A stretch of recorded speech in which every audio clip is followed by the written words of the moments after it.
আপনারা দেখছেন Venkatesh entertainment channel. এই চ্যানেলটি যদি আপনাদের ভালো লাগে অবশ্যই লাইক, কমেন্টস এবং শেয়ার করবেন, আর চ্যানেলটি সাবস্ক্রাইব করে নিয়মিত চ্যানেলের সাথেই থাকবেন। ধন্যবাদ। ডেকে নেব এই ভুবনেশ্বর শাখা সংঘের বয়োজ্যেষ্ঠ, তিনি অসুস্থ আছেন, ডক্টর সদাশিব রায় দাদা। परमाराध्य गुरुदेव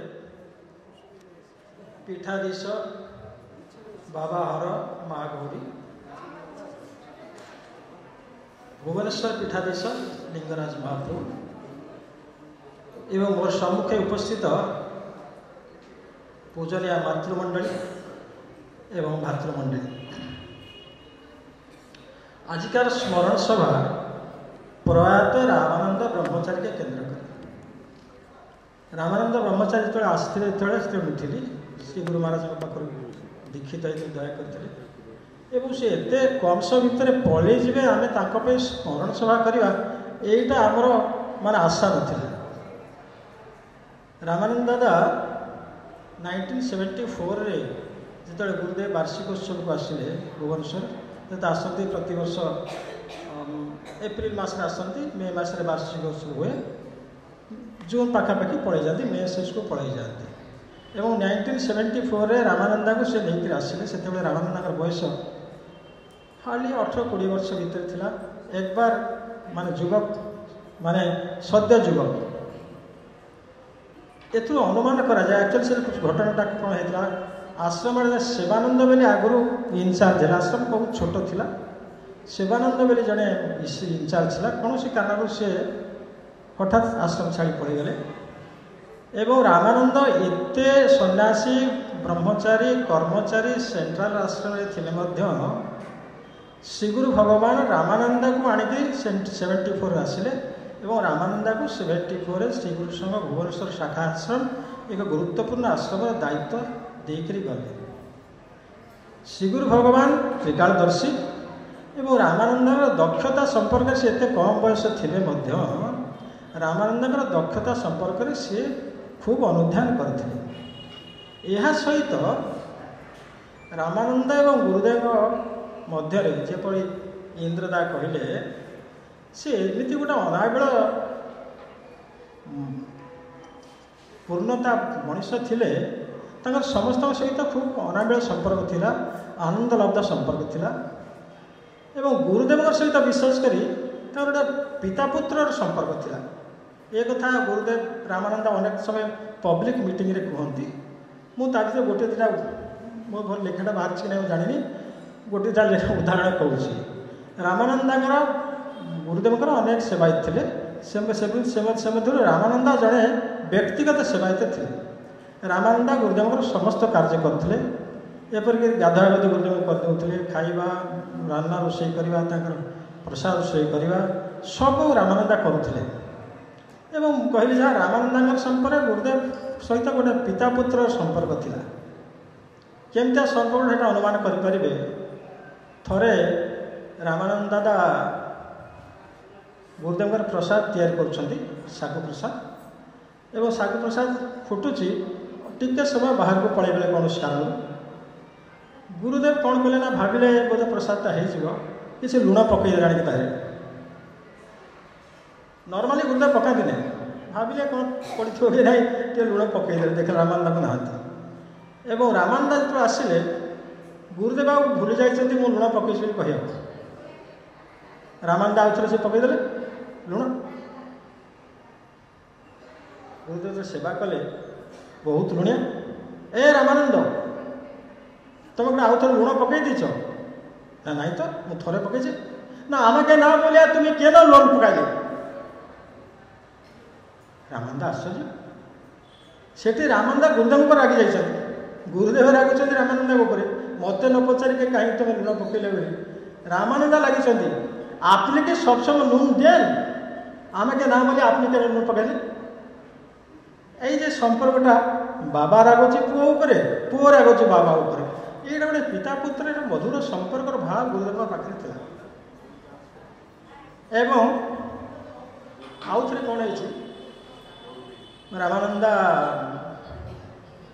गुरुदेव पद सेवन कर अनेक कथा एमती अच्छी ମାନେ ମୁଁ ଯେତିକି ଶୁଣିଛି ପବ୍ଲିକ୍ କଥାଟା ରାମାନନ୍ଦ କୁହନ୍ତି ସବୁଆଡ଼େ ଗୁରୁଦେବଙ୍କର ପଦ ସେବନ କରୁଛନ୍ତି ରାତ୍ରିକାଳ ଗୁରୁଦେବ ଆଶ୍ରମ ବିଷୟରେ କଥାବାର୍ତ୍ତା କରୁଛନ୍ତି ରାମାନନ୍ଦା ସାଙ୍ଗରେ ରାମାନନ୍ଦା ମୁହାଁ କରୁଛନ୍ତି କିଛି ତ କହିବେନି ରାମାନନ୍ଦ ଦେଖିଲେ ଏଇଟା ବଢ଼ିଆ ମୌକା ଅଛି ଗୁରୁଦେବଙ୍କୁ ଗୋଟେ କଥା କହିବି ରାମାନନ୍ଦା କହିଲେ ଗୁରୁଦେବ ଏଇଠି কথা বলবো ଗୋଟେ কথা কই না বলো না আমাকে আপনি আত্মদর্শন দিতে পারেন আমাকে একটু আত্মদর্শন দিতে পারবেন কি তুমি আমার জন্য কি করছো তোমাকে আমি আত্মদর্শন দিব খুব গুরুদেব রাগি গেল কি করেছো তোমার জন্য আমার জন্য কি করছো তোমাকে আমি আত্মদর্শন দিব দেখুন রামানন্দ প্রথমে দীক্ষিত ଥିଲେ গুরুদেবଙ୍କର কর্ণ দীক্ষা ଥିଲା এবং এই যে মন্ত্রটা গুরুদেব দিলেন এইটা দ্বিতীয় মন্ত্র ଥିଲା কর্ম তুমি কোন ମୋ ପାଇଁ কর্ম କରିଛ ମୁଁ ତମକୁ ଆତ୍ମଦର୍ଶନ ଦେବି ପ୍ରଥମ ମନ୍ତ୍ର କର୍ଣ୍ଣ ମନ୍ତ୍ର ଦ୍ୱିତୀୟ ମନ୍ତ୍ର କର୍ମ ମନ୍ତ୍ର এই দুইটা ଯାକକୁ ବାଲାନ୍ସ କରି ରାମାନନ୍ଦ ତାଙ୍କ ସାରା ଜୀବନଟା ଅତିବାହିତ କରିଛନ୍ତି ଯେତେବେଳେ ଗୁରୁଦେବ ଏଠିକି ନେଇ ଆସିଲେ ରାମାନନ୍ଦଙ୍କୁ 1974 ରାମାନନ୍ଦଙ୍କୁ ପୁରା ବଡ଼ ଦୁଇଟି ଦାୟିତ୍ୱ ଥିଲା ପ୍ରଥମ କଲା ଶିବାନନ୍ଦ ଛାଡ଼ି ଯାଇଛନ୍ତି ଆଶ୍ରମ ଚଢ଼େଇଲେ ଆଶ୍ରମରେ ସେଠି ବିଶେଷ କିଛି ଶିଷ୍ୟ ଶିଷ୍ୟା ନଥିଲେ ଦାଦା ମୋର ବିଶ୍ୱରାଜ ମୋତେ କହିଦେବେ ତା ଟାଇମ୍ ପଢ଼ିଦେଲେ ବେଶୀ ଶିଷ୍ୟ ଶିଷ୍ୟା ନଥିଲେ ଇନକମ୍ ବହୁତ କମ୍ ଥିଲା ପ୍ରଥମ କଥା ଦାୟିତ୍ୱ ଥିଲା ରାମାନନ୍ଦ କିନ୍ତୁ ଆଶ୍ରମଟାକୁ ଚଢ଼େଇବେ ଏବଂ ଦ୍ୱିତୀୟ ବଡ଼ ଦାୟିତ୍ୱ ଗୁରୁଦେବ ଦେଇକରି ଗଲେ କ'ଣ ଯାତ୍ରୀ ନିବାସଟା ଗୁରୁଦେବ ଶୁଭ ଦେଇକରି ଗଲେ ଗୋଟିଏ ଦିଗରେ ଆଶ୍ରମ ଚଳିବା ଅନ୍ୟ ଦିଗରେ ହେଉଛି ଯାତ୍ରୀ ନିବାସ ତିଆରି କରିବା ଏ ଦୁଇଟା ଯାକ ମହତ୍ କାମ ବଡ଼ କାମ ଏବଂ ରାମାନନ୍ଦ ଆସିକରି ପ୍ରଥମେ ଏଠି ଗୋରୁ ରଖିଲେ ଗୁହାଳ କରି ଗୋରୁ ସେବା ଗୋସାବା କଲେ ଗୁହାଳେ ମାନେ କ୍ଷୀର ଦୁହିଁଲେ ନିଜେ ଯାଇକରି ବିକ୍ରି କରିଛନ୍ତି ନିଜେ ଯାଇକରି ମଙ୍ଗଳକଟ କଲେକ୍ସନ କରିଛନ୍ତି ପରେ ଆସିକରି ଅନ୍ୟମାନେ ମଙ୍ଗଳକଟ କଲେକ୍ସନ ତାଙ୍କୁ ସାହାଯ୍ୟ କରିଛନ୍ତି ସମ୍ବଲପୁରର ଆମର ହରିଦା ଭୁବନେଶ୍ୱରରେ ଆମର ଯେ ଡାକ୍ତର ଆମର ନା ଡାକ୍ତର ଆମର ଆରେ ନାଇଁ ମା ହୋମିଓପାଥି ଡାକ୍ତର ବାରିକ ରଘୁ ବାରିକ ଏମିତି ସବୁ କିନ୍ତୁ ରଘୁ ବାରିକ ମାନେ ଏମାନେ କିନ୍ତୁ ପ୍ରଥମେ ରାମାନନ୍ଦ ଯାଇକରି ମଙ୍ଗଳକଟ ମଧ୍ୟ କଲେକ୍ସନ କରିଛନ୍ତି ଗୁରୁ ଦହି ମାନେ ଗୋରୁ ରଖିକରି କ୍ଷୀର ବିକିକରି ଆଶ୍ରମ ଚଳିଲେ ନିଜେ ମଙ୍ଗଳକଟ କଲେକ୍ସନ କରୁଥିଲେ ଏବଂ ଅକ୍ଳାନ୍ତ ପରିଶ୍ରମ କରିକରି କିନ୍ତୁ ରାମାନନ୍ଦର ଗୋଟେ ଆଡ଼ଭାଣ୍ଟେଜ୍ ଥିଲା ଯେତେବେଳେ ଗୁରୁଦେବ ଏ ଯାତ୍ରୀ ନିବାସଟା ପ୍ରତିଷ୍ଠା କରିଗଲେ ମାନେ ଉଦ୍বোଧନ କରିଦେଲେ ତାକୁ ଶୁଭ ଦେଇଗଲେ ଯାତ୍ରୀ ନିବାସଟା ପ୍ରତିଷ୍ଠା କିରକମ ହେବ ରାମାନନ୍ଦଙ୍କର ଦାଦା ଯାହା କହିଲେ ଗୁରୁଦେବଙ୍କର ସେବାୟିତ ହିସାବରେ କଲିକତାର ସମସ୍ତ ଗୁରୁପାଳ ପରିବାର ସହିତ ଅତି ଉତ୍ତମ ସମ୍ପର୍କ ଥିଲା ସମସ୍ତ ଗୁରୁପାଳ ଏତେ ସେ ହେଉଥିଲେ ଅତି ବିଷ୍ଟଭାଷୀ ତାଙ୍କର ମାନେ ସନ୍ନ୍ୟାସ ଧର୍ମର ଅତି ରାମାନନ୍ଦ ସୁନ୍ଦର ଗୀତ ବୋଲିପାରୁଥିଲେ ଅତି ମିଷ୍ଟଭାଷୀ ସରଳ ଭାବରେ ଗୁରୁଦେବର କଥା ବୋଲିପାରୁଥିଲେ ତେଣୁ ସମସ୍ତେ ରାମାନନ୍ଦଙ୍କୁ କଲିକତାରେ ଅତ୍ୟନ୍ତ ପରିଚିତ ଥିଲେ ଏବଂ ସେ ସକାଶେ ରାମାନନ୍ଦ କଲିକତାରେ ଯେଉଁ ବେସ୍ଟା ତିଆରି କରିଦେଲେ ସେଇଟା ତାଙ୍କ ପାଇଁ ଗୋଟେ ଇନକମ୍ ସୋର୍ସ ହେଇଗଲା ତେଣୁ ସେଠି ପ୍ଲସ୍ ଭୁବନେଶ୍ୱର ଆସିବା ପରେ ଓଡ଼ିଶାର ଯେଉଁ ଗୁରୁ ଭାଇମାନେ ଥିଲେ ସେମାନଙ୍କୁ ନେଇକରି ଯେଉଁ ଟଙ୍କା କଲେକ୍ସନ୍ କଲେ ସେଥିରେ ଯାତ୍ରୀ ନିବାସଟା ତିଆରି ହୋଇଗଲା ଏବଂ ଏଠି ମଧ୍ୟ ସେ ଖୁବ୍ ପରିଚିତ ହୋଇଗଲେ ଗୋଟେ ପରିଚିତ ଗୋଟେ ଉଦାହରଣ ଦେଉଛି କେତେ ପରିଚିତ ତାଙ୍କର ଏକ୍ସଟେଣ୍ଟ ଅଫ୍ ମାନେ ରିଲେସନସିପ୍ କେମିତି ହୋଇଗଲା ଟିକେ ଦାଦା କହିବି ହଁ କହୁଛି ଏକ୍ସଟେଣ୍ଟ ଅଫ୍ ରିଲେସନସିପ୍ କେମିତି ମାନେ ଯେତେବେଳେ ଏ ଯାତ୍ରୀ ନିବାସ ଦ୍ୱିତୀୟ ମହଲା ଛାତ ପଡ଼ୁଛି ଟଙ୍କା ଅଭାବ ହେଲା ପାଖାପାଖି ଲକ୍ଷ ଟଙ୍କା କିଏ ଲକ୍ଷ ଟଙ୍କା ଦେବ ଗୁରୁଦେବଙ୍କର ପୁରୀର ତୀର୍ଥପଣ୍ଡା ମଧୁସୂଦନ ସିଂହାରୀ ଦେଖନ୍ତୁ ସେ ଗୁରୁଦେବଙ୍କର ତୀର୍ଥପଣ୍ଡା ତାଙ୍କ ସହିତ କୌଣସି ଏମିତି ଗୋଟେ ସମ୍ପର୍କ ନାହିଁ କିନ୍ତୁ ସେ ରାମାନନ୍ଦଙ୍କୁ ଏତେ ଭଲ ପାଉଥିଲେ କେମିତି ତାଙ୍କର ଗୋଟେ ଦୃଢ଼ତା ରାମାନନ୍ଦ ଉପରେ ଥିଲା ତାଙ୍କୁ ଯାଇକି ମାଗିଥିଲେ ଦାଦା ଛାତ ପଡ଼ିବାକୁ ଟଙ୍କା ଅଛି ଟଙ୍କା କିଛି ଦିଅନ୍ତୁ ନା କେତେ ଟଙ୍କା ଲକ୍ଷେ ଟଙ୍କା ସେ ରାମାନନ୍ଦଙ୍କୁ ଖାଲି ହାତରେ ଲକ୍ଷେ ଟଙ୍କା ଦେଇଥିଲେ ମାନେ ଲୋକଙ୍କର ଇଣ୍ଟରପର୍ସନାଲ ରିଲେସନସିପ୍ ତାଙ୍କର ଯେଉଁ ପବ୍ଲିକ୍ ରିଲେସନସିପ୍ ରାମାନନ୍ଦର କେମିତି ଥିଲା ତାପରେ ପରେ କ'ଣ ହେଇଛି ନା ଆକ୍ଚୁଆଲି ଏଇ ଯେଉଁ ଯାତ୍ରୀ ନିବାସଟା ତିଆରି ହେଲା ଯାତ୍ରୀ ନିବାସ ତିଆରି ହେବା ପରେ ରାମାନନ୍ଦଙ୍କର ଗୋଟେ ମାଇଣ୍ଡ ସେଟ୍ରେ ପରିବର୍ତ୍ତନ ହେଲା କେମିତି ସେ ଘରଦ୍ୱାର ଗୁଡ଼ା କେମିତି କରିବେ ତେଣୁ ସେ ସବୁଆଡ଼େ କଲିକତାଠୁ ଆରମ୍ଭ ବୁଲି ଯେତେ ସବୁ ଘର ସବୁ ଅଛି ଆପଣ ଦେଖୁଛନ୍ତି ଏମିତି କେହି କରିପାରିବେନି ଅତ୍ୟନ୍ତ ପରିଶ୍ରମ ସେ ଥିଲେ ଏବଂ କେତେ କମ୍ ସେ କରିଲେ ଏପଟେ ମାନେ ତପବନର ବୃଦ୍ଧି କରାଇଲେ ବଢ଼େଇଲେ ସେପଟେ ଡାକ୍ତରଖାନା ପାଇଁ ଜମି କିଣିଲେ ଏବଂ ଏଠି ଶିବୁ ମହାରାଜଙ୍କର विग्रह जो से घरटा कले ये ऊपर भला कले एवं एक्सटेंशन कले माने एमती कौटी कहीं करि ना रामानंद ब्रह्मचारी जहाँ कर भुवनेश्वर श्रीगुरु संघ आश्रम भी कहीं करि ना किंतु से सब निष्काम भाव में किछिटा त्रुटि होती त्रुटिटा कौन है माने रामानंद समय जो गुरुदेव आसिले गुरुदेव कहीगले गोटे साहय करेंगे प्रकृत से जो वयस्क लोक मैंने थे विशेषकर जगन्नाथ महापात्र पट्टनायक अनेक लोक थे जगन्नाथ महापात्र तो बहुत साहय परवर्ती स्टेज जो मैंने आसिले से रामानंद को प्रपर भाव गाइड कर पारे जहाँफल मन इच्छा से कले जो थे अनप्लान किसी किंतु जहाँ से किसी कर सबू निष्काम भाव में कर आश्रय निज से किसी करना कहीं कह रामानंद कौटी आमको मो कर निज करना तेणु गुरुदेव आनी जो पर्पस से काम निश्चय करके जाइए गुरुदेव अत्यंत प्रीत एवं आज अनेक कथा विषय कहार अच्छे जेहेतु दादा कहले समय अल्प तेणु रामानंद जी करके गुरुदेव केवे छाड़े गुरुदेव राज्य को नहीं जाइए अलग आम खाली माने स्वाभाविक दृष्टि आम कह गुरुदेव आत्मा को शांति दियो और तुम पदता आश्रय कर ये खाली प्रार्थना कर किंतु रामानंद ऑलरेडी श्रीगुरु राज्य में स्थान नहीं जाइए निश्चित ये कोई सन्देह ना मुझे कही मो विदाय नौ श्री गुरुजय प्रणाम श्री गुरुजय श्री गुरुजय सम्भाषण जानाई डॉक्टर सदाशिव राय दादा के रामानंद दार जे कथाटी जे गुरुदेव बोलेছেন থাকতে হলে খাইতে হলে থাকতে হবে আর থাকতে হইলে করতে হবে এই মনোভাব তার জীবনের ব্রত ছিল রামানন্দ দা জানতেন গুরুদেবের খায় গুরুদেবেরটা পড়ে তাই আশ্রমে কাজ করতে হবে বলেছে দেখো গুরুদেবকে নাকি রামানন্দ একদিন বলেছেন বাবা ওরা করে না আমি করি কয় দেখো তুমি ভাববা তোমার কাজ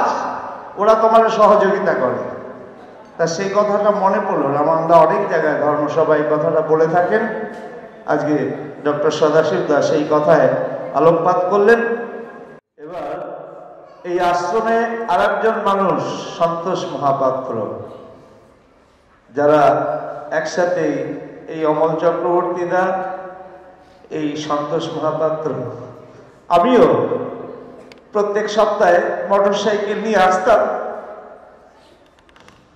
রামানন্দ আমাদের থেকে বলছেন ভাইটি পূর্ণিমার দিন একটু আশ্রমের নাম করলে ভালো হয় না তোমরা যদি একটু আমার সঙ্গ দাও হবে আমি থাকি নাকি তোমরা করবা আমি আমারও নেশা ছিল কটক থেকে মোটরসাইকেল নিয়ে আসতাম আমার ব্যবসার কাজে আসতাম পূর্ণিমা দেখে আমি দিন আগে পেছন করে আমি সেই দিনই আসতাম আর আমি আসতে আমি একটু খেতে ভালোবাসতাম রামানন্দ মালিকটাকে বলতো এই আজকে একটু ঝাল ঝাল করে কষ আলুর দম করবি ওই গুরুদাস আসবে গুরুদাস ছাড়বি না আমি অমলদা এই সন্তোষ মহাপাত্র মানিকদা সব বেতাল সম্প্রদায়ের মানুষ আমরা রামানন্দদা আমাদের সঙ্গে যখন উপস্থিত থাকতেন বসে আমরা পূর্ণিমার নাম করতাম তাই না তাই সেই স্মৃতি মনে পড়ে যাচ্ছে আমি সন্তোষ মহাপাত্রদাকেও দু কথা বলতে বলবো শ্রী গুরুজন প্রথমে মু আশ্রমে দেখাই রামানন্দার সঙ্গে কলিকতা আশ্রমে দেখাই প্রথমে সেই টাইমে অমলদা এবং রামানন্দা যাই মু সে আশ্রমে ଥିଲି 4 ବର୍ଷ 4 ବର୍ଷ ରହିଲା ଭିତରେ ପ୍ରାୟ ଯାଆନ୍ତି ରାମାନନ୍ଦା ମୋ ସାଙ୍ଗରେ ଓଡ଼ିଆରେ କଥା ହେଲା ପରେ ମୁଁ ଭାବେ ବୋଧେ ଓଡ଼ିଆ ଲୋକ ତେଣୁ ମୋତେ ବହୁତ ଖୁସି ଲାଗେ ମୁଁ ତାଙ୍କୁ ବହୁତ ସେବା କରେ ଖାଇବା ପିଇବା ମଶାଇ ଟାଙ୍ଗି ଦିଏ ତାଙ୍କ ଯେଉଁ ରୁମ୍ଟା ଯାଏ ସେ ରୁମ୍ରେ ଶୋଇଛି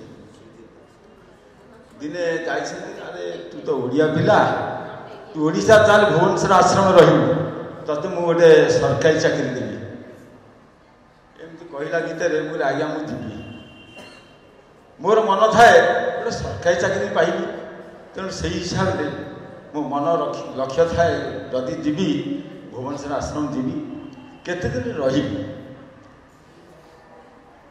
ତାପରେ କେତେ ଦିନ ପରେ ମୁଁ ଆସିଲି ଆସିଲା ପରେ ଘରକୁ ଆସିଲି ଘରକୁ ଆସିଲା ପରେ ଏଠି ମୋର ଲକ୍ଷ୍ୟ ଥାଏ ଯେମିତି ମୁଁ ଯିବି ଏଇ ଆଶ୍ରମରେ ରାମାନନ୍ଦା ସାଙ୍ଗରେ ରହିବି। ରାମାନନ୍ଦା ଯେଉଁ କଥା ଦେଇଥିଲେ ଯଦି ଖଣ୍ଡେ ଚାକିରି ହେଇଯାଏ, ଚାକିରି ଜୀବନରେ ଯଦି ମିଳିବ ଖଣ୍ଡେ ଦେଖିବା ଚାକିରି ଖଣ୍ଡେ ଯଦି ମିଳିବ ତାହେଲେ ଆଶ୍ରମ ସେବା କରିବା ସବୁଦିନ ରହିବା। ତେଣୁ ସେ ଆଶ୍ରମରେ 4-6 ମାସ ରହିଲା ପରେ ନିମାଇ ମହାନ୍ତା ସିଏ ବହୁତ ଆମର ମାନେ ଆଶ୍ରମ ପ୍ରତି ବହୁତ ତାଙ୍କର ଅବଦାନ ଅଛି। ସେ ସୁପରିଟେଣ୍ଡେଣ୍ଟ ଇଞ୍ଜିନିୟର ଥିଲେ ଆମର ଜନସ୍ୱାସ୍ଥ୍ୟ ବିଭାଗରେ। ଯେହେତୁ ତାପରେ ମୋତେ କହି ବୋଲିକିରି 4-6 ମାସ ଚାକିରି ଦେଲେ। ଚାକିରି କଲି, 10-11 ବର୍ଷ ରହିଛି ଆଶ୍ରମରେ। ଏମିତି ରାମାନନ୍ଦାଙ୍କ ତ କଥା କହିଲେ ସରିବ ନାହିଁ, ବହୁତ ଭଲ ପାଇବା ରହିଛି। ଅମରନାଥ ଗୋଟେ ଏକା ସାଙ୍ଗରେ ଗୋଟିଏ ଘରେ ରହିଥିଲୁ। ଦିନର ଘଟଣା, ବର୍ଦ୍ଦା ଆସିଥାନ୍ତି ଏଇ ଉତ୍ସବ ସମୟରେ ହରଗୁରୁଙ୍କର ରୋଷେଇ ହେବା ପାଇଁ ସେ ଆମ 2 ଜଣଙ୍କୁ ଡାକିଲେ। ରାମାନନ୍ଦା ବର୍ଦ୍ଦାଙ୍କ ସାଙ୍ଗରେ କହିଲେ, ବର୍ଦ୍ଦା ହରଗୁରୁ ସେବା କରାଯାবে না কি না সবদিনে অনুভব প্রসাদ রান্না হবে।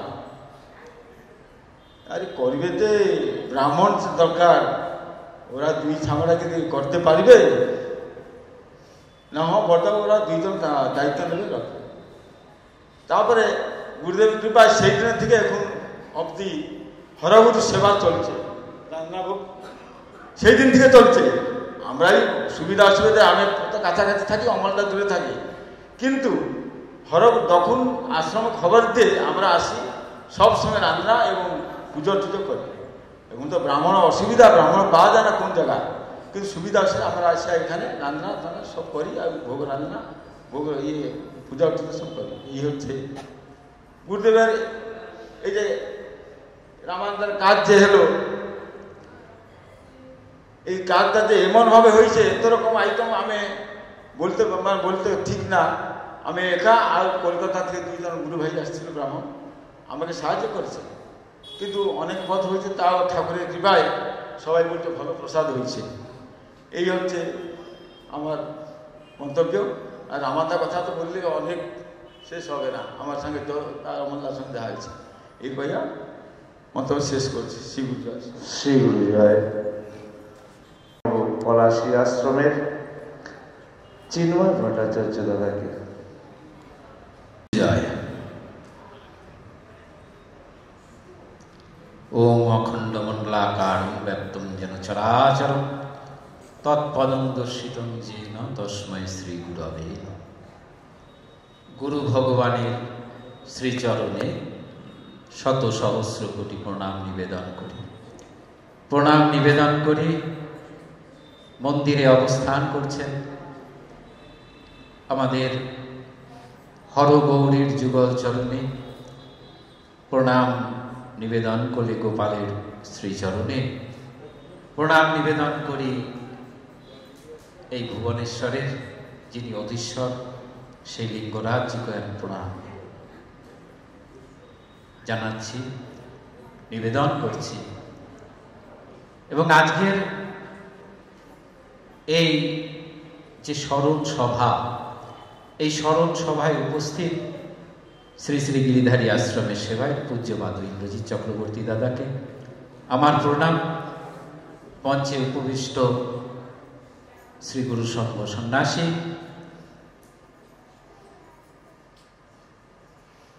কে আমার শ্রী গুরু জয় সম্ভাষণ। আজকের যাকে নিয়ে সভা, এই স্মরণ সভা, সেই রামানন্দ দাকে আমার শ্রদ্ধা অন্তর থেকে এবং তাকেও শ্রী গুরু জয় সম্ভাষণ জানাই। এবং আজকের এই মহতী যে স্মরণ সভা, এই স্মরণ সভায় উপস্থিত দাদারা, মায়েরা, ভাইয়েরা, বোনেরা প্রত্যেককেই আমি শ্রী গুরু জয় সম্ভাষণ জানাই। আজকে আমাকে কিছু বলার জন্য বলা হয়েছে। দেখুন, দুধের মধ্যে তো চিনি দিলে ভালো লাগে। এতক্ষণ যা রোমন্থন হচ্ছিল, আমি তো সেরকমভাবেই গ্রহণ করছিলাম। অনেক অজানা কথা রামানন্দদা সম্বন্ধে শুনছিলাম, খুব ভালো লাগছিল। কিন্তু আমাকে ডেকে তো এরকম দুধের মধ্যে নুন দেওয়ার মতো অবস্থা হলো। আমি শুধু বলতে পারি আমার সঙ্গে রামানন্দদার যখন যখন দেখা হতো, আমার জীবনে রামানন্দদার সঙ্গে প্রচুর দেখা হয়েছে, অনেক অনেক অনেক।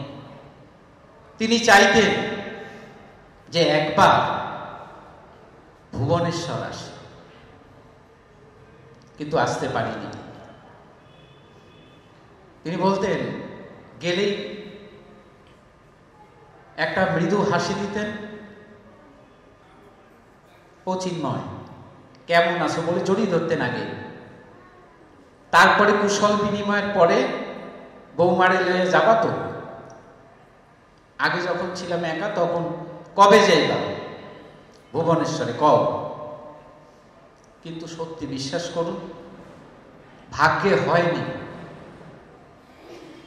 হয়নি ভুবনেশ্বরে আসা। আজকে রামানন্দদার কারণে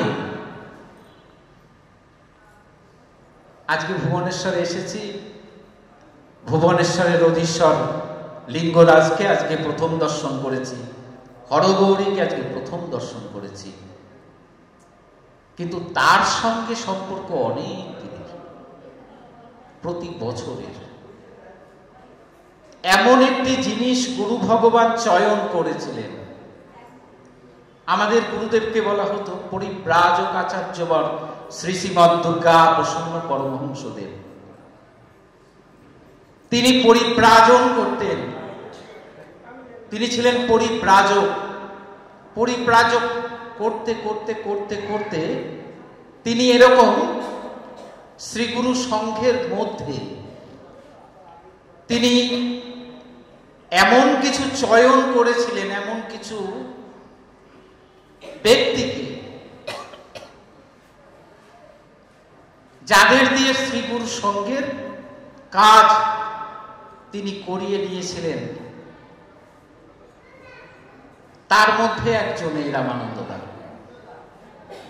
আমার আজকের যা উপলব্ধি, আমি সেই উপলব্ধিটুকু বলব। আমার ইন্দ্রদা বলে গেলেন, রামানন্দদা প্রথমে শ্রী শ্রী গিরিধারী আশ্রমে ছিলেন। থাকবেনি, থাকার তো কথা। রামানন্দদার জন্ম বৃত্তান্ত আমি জানি না, তিনি কোথায় জন্মগ্রহণ করেছিলেন, তার পিতা মাতা কে ছিলেন জানি না। শুধু জানি তার পিতা মাতা ছিলেন আমাদের গুরু ভগবান স্বয়ং। তো গিরিধারী, আমার যে উপলব্ধি, গিরিধারী আশ্রমে তার থাকা কেন? আমরা বলি রামানন্দ, রাম যুক্ত অ যুক্ত আ যুক্ত আনন্দ। অ আর আ মিলে আ হলো, তাই রামের সঙ্গে আ যুক্ত হয়ে রামা। আর রামের যে আনন্দ উৎপন্ন হয় তা থেকে হয় রামানন্দ।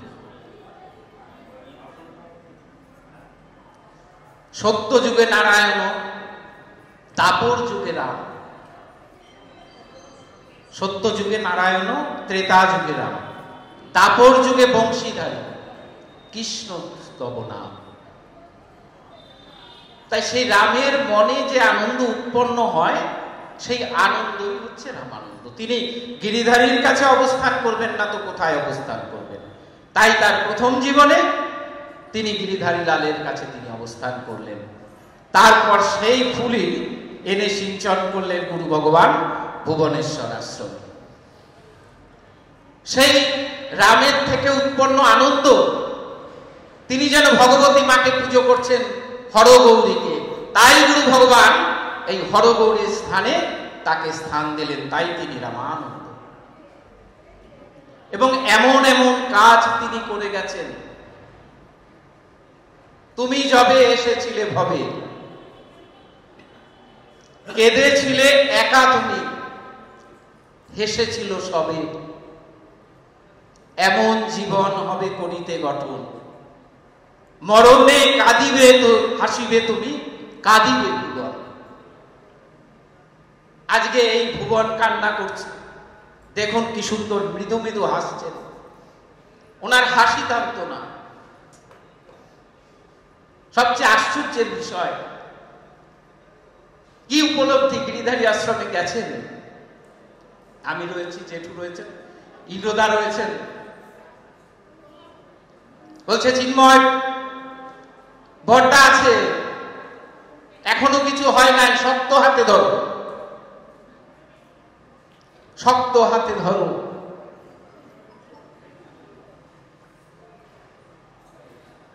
প্রতিটি সুখ দুঃখের কথা তিনি শেয়ার করতেন। তাই আজকে না ছুটে এসে পারিনি, আর ছুটে এসেছি বলে রামানন্দদার কারণে হরগৌরীর দর্শন হলো, আমার লিঙ্গরাজের দর্শন হলো। তার জন্য যতটুকু পূর্ণ পাওয়ার দরকার সবটুকুই হচ্ছে রামানন্দদার। তার জন্য আজকে আমার এখানে আসা। অনেক বলেছিলেন আসতে, তাই তিনি এমন জীবন গঠন করেছেন শ্রীগুরু সংঘের। এরকম গুরু ভগবান, এরকম তিনি সিঞ্চন করেছেন বিভিন্ন জায়গায়। যাদের করেছেন তাদের মধ্যে একজন আমাদের এই রামানন্দদা। রামানন্দদাকে তিনি ব্রহ্মচর্য দিয়েছিলেন। তাই তো গুরু ভগবানের আদেশ নির্দেশ তিনি পালন করেছিলেন। আর গুরু ভগবান তার বাণীতে বলেছিলেন সবার জন্য, আমাদের সকলের জন্য গুরু ভগবান বললেন, উপমন্যুর মতো কর্মী হইও। মহাভারতে উপমন্যু আছে, উপমন্যুর মতো কর্মী হতে বলেছেন। তাই এই রামানন্দদাও একজন উপমন্যুর মতো কর্মী তিনি ছিলেন। তিনি তার নিজের জীবন দিয়ে শ্রীগুরু সংঘের যাতে ভালো হয়, উন্নতি হয় করে গেছেন। তাই আজকে রামানন্দদার স্মরণ সভায় আমি বিশেষ কিছু আর বলবো না, এইটুকু বলে আমি সকলের কাছে আজকে এই স্মরণ সভায় আমি এইটুকু কথা বলে আমি সমাপ্তি করছি। সকলে ভালো থাকুন। শ্রী গুরু জয়, শ্রী গুরু জয়, শ্রী গুরু জয়। রামানন্দদার পরিবারের অর্থাৎ রামানন্দদার সহোদর ভাই হন অরুণ কর্মকারদা, তার খুড়তুতো ভাই মনে হচ্ছে। আজকে আমরা উপস্থিত হয়েছি গুরু ভগবানের স্নেহের পুত্তলি ব্রহ্মচারী রামানন্দের স্মরণ সভায়। তো স্মরণ সভায় সাহচর্য লাভে বা অনুভবে যে স্মৃতি বা যে উপলব্ধি সাথীজন উপভোগ করেন তা এখানে প্রকাশ করেন।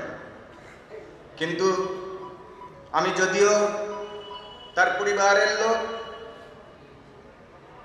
আমরা তার সাহচর্য পাইনি, এটা আপনারা অনুমান করতেই পারেন। কিন্তু একটা বিচিত্র কথা কি জানেন, আমি পরিবার পক্ষ থেকে আমিই বলছি, আমরা সাহচর্য পাইনি, সহ অবস্থান পাইনি, কিন্তু বিচ্ছেদটা আমরা পেয়েছি। একটু দ্বিমুখী কথা মনে হয়, তাই না? একটু আত্মবিরোধী কথা মনে হয়, তাই না? যার মিলন নাই তার বিচ্ছেদটা কেমন করে হয়? আমার ব্যক্তি জীবন বলতে গেলেই পরিবারের কথাটা এসে যায়, কারণ ব্যতিক্রম কিছু নাই, একই। যেদিন উনি পরিবার থেকে বিচ্ছিন্ন হন বা আমার থেকে বিচ্ছিন্ন হন, সেদিন ওনার বয়স ছিলেন, বা আমি আরেকটু খুব সংক্ষেপেই বলতে হবে, আমি যেদিন তৃতীয় শ্রেণীর ছাত্র, সেদিন উনি মনে করুন পঞ্চম বা ষষ্ঠ শ্রেণীর ছাত্র, সেদিন আমরা বিচ্ছিন্ন হই একবার। কারণ কর্মোদ্দেশ্যে আমাদের অভিভাবক ভিন্ন জায়গায় কর্ম করেন, দুই ভাইয়ের মধ্যে বিচ্ছিন্নতা, দুই ভাবে আমরা গড়ে উঠি। আর একবার বিচ্ছেদ হয় যখন আমি সপ্তম শ্রেণী পরীক্ষা দিয়ে অষ্টমে উঠি। সেদিন আপনারা জানেন 1969 সালে পাকিস্তান ভেঙে বাংলাদেশ স্বাধীন হওয়ার যে সংগ্রাম, যুদ্ধ যাই বলুন, ওই সময় একটি বিচ্ছেদ, বিস্তারিত বলার সুযোগ নাই, বলবো না, বুড়ি ছেড়ে যাব। চলে এলেন উনি পশ্চিমবঙ্গে, গুরু ভগবানের কৃপাতে কোনোভাবে ওই অভয় পদে আশ্রয় পেলেন। আমিও এলাম সপরিবারে, তার প্রায় 2 যুগেরও বেশি পরে। আমার মেজো ভাই আগে এসেছিল, নাগের বাজারে কাজ করত, ওর সাথে যোগাযোগ হয়ে গেছে। বলছে সুকুমার কর্মকার রামানন্দদা হয়ে ভুবনেশ্বর আশ্রমে থাকেন, কলকাতায় এলে শম্ভু বোস অর্থাৎ আজকের পার্থর বসুর বাড়িতে আসেন। আমাকে নিয়ে গেল দেখা করাবার জন্য। দেখা হলো, 2 যুগ প্রায় 30 বছর পরে আমরা ওই যে বললাম মিলিত নই, আবার মিলিত হলাম। কিন্তু সে মিলন কেমন একটুখানি বলছি। কাছে গেলাম, জড়িয়ে ধরলেন, বললেন এত দেরি করে এলি, একটু আগে আসতি, 2 ভাই একত্রে থাকতাম। ঠিক আছে, আশ্রমের সাথে যোগাযোগ রাখিস, ভুবনেশ্বরে আসিস। কিন্তু না, উনি যেমন ভাবে বললেন তেমন ভাবে আর আসা হলো না। দেখা হয়েছে, বিভিন্ন ভক্ত সম্মেলনে তার বক্তব্য শুনেছি, কথা শুনেছি, তার সাথে দেখা হয়েছে, আশ্রমের সাথে যুক্ত হয়েছি পার্থ বসুর মাধ্যমে। চরম কথা শেষ, দ্বিতীয়বারের বিচ্ছেদটি বলছি। দ্বিতীয়বারের বিচ্ছেদ আমার একার সাথে নয়, শ্রীগুরু সংঘাশ্রিত জন সবার সাথে আজকে বিচ্ছেদ। এখন আমরা যে প্রসঙ্গে কথা শুনছিলাম, সবাই যেমন ভাবে বলছিলেন, আমার কথা তার ঠিক উল্টো দিকে। কারণ ওই যে বললাম, আমার সাথে মিলন নাই, বিচ্ছেদ আছে, যাব না ওই দিকে আর। আজকে শুধু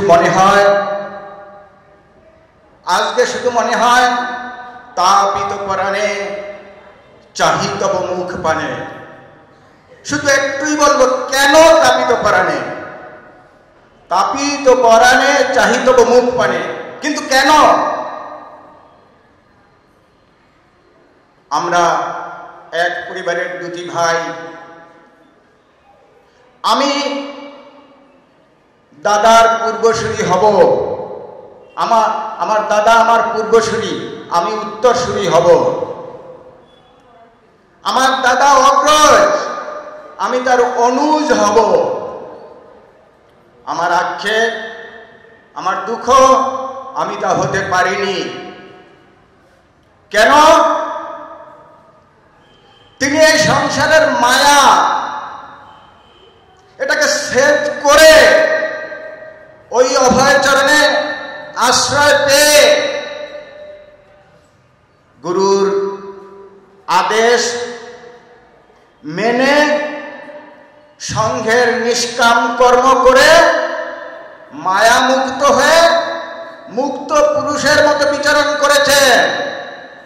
আর অন্তিমে এই পাঞ্চভৌতিক দেহের যা চরম পাওয়া, কি চরম পাওয়া?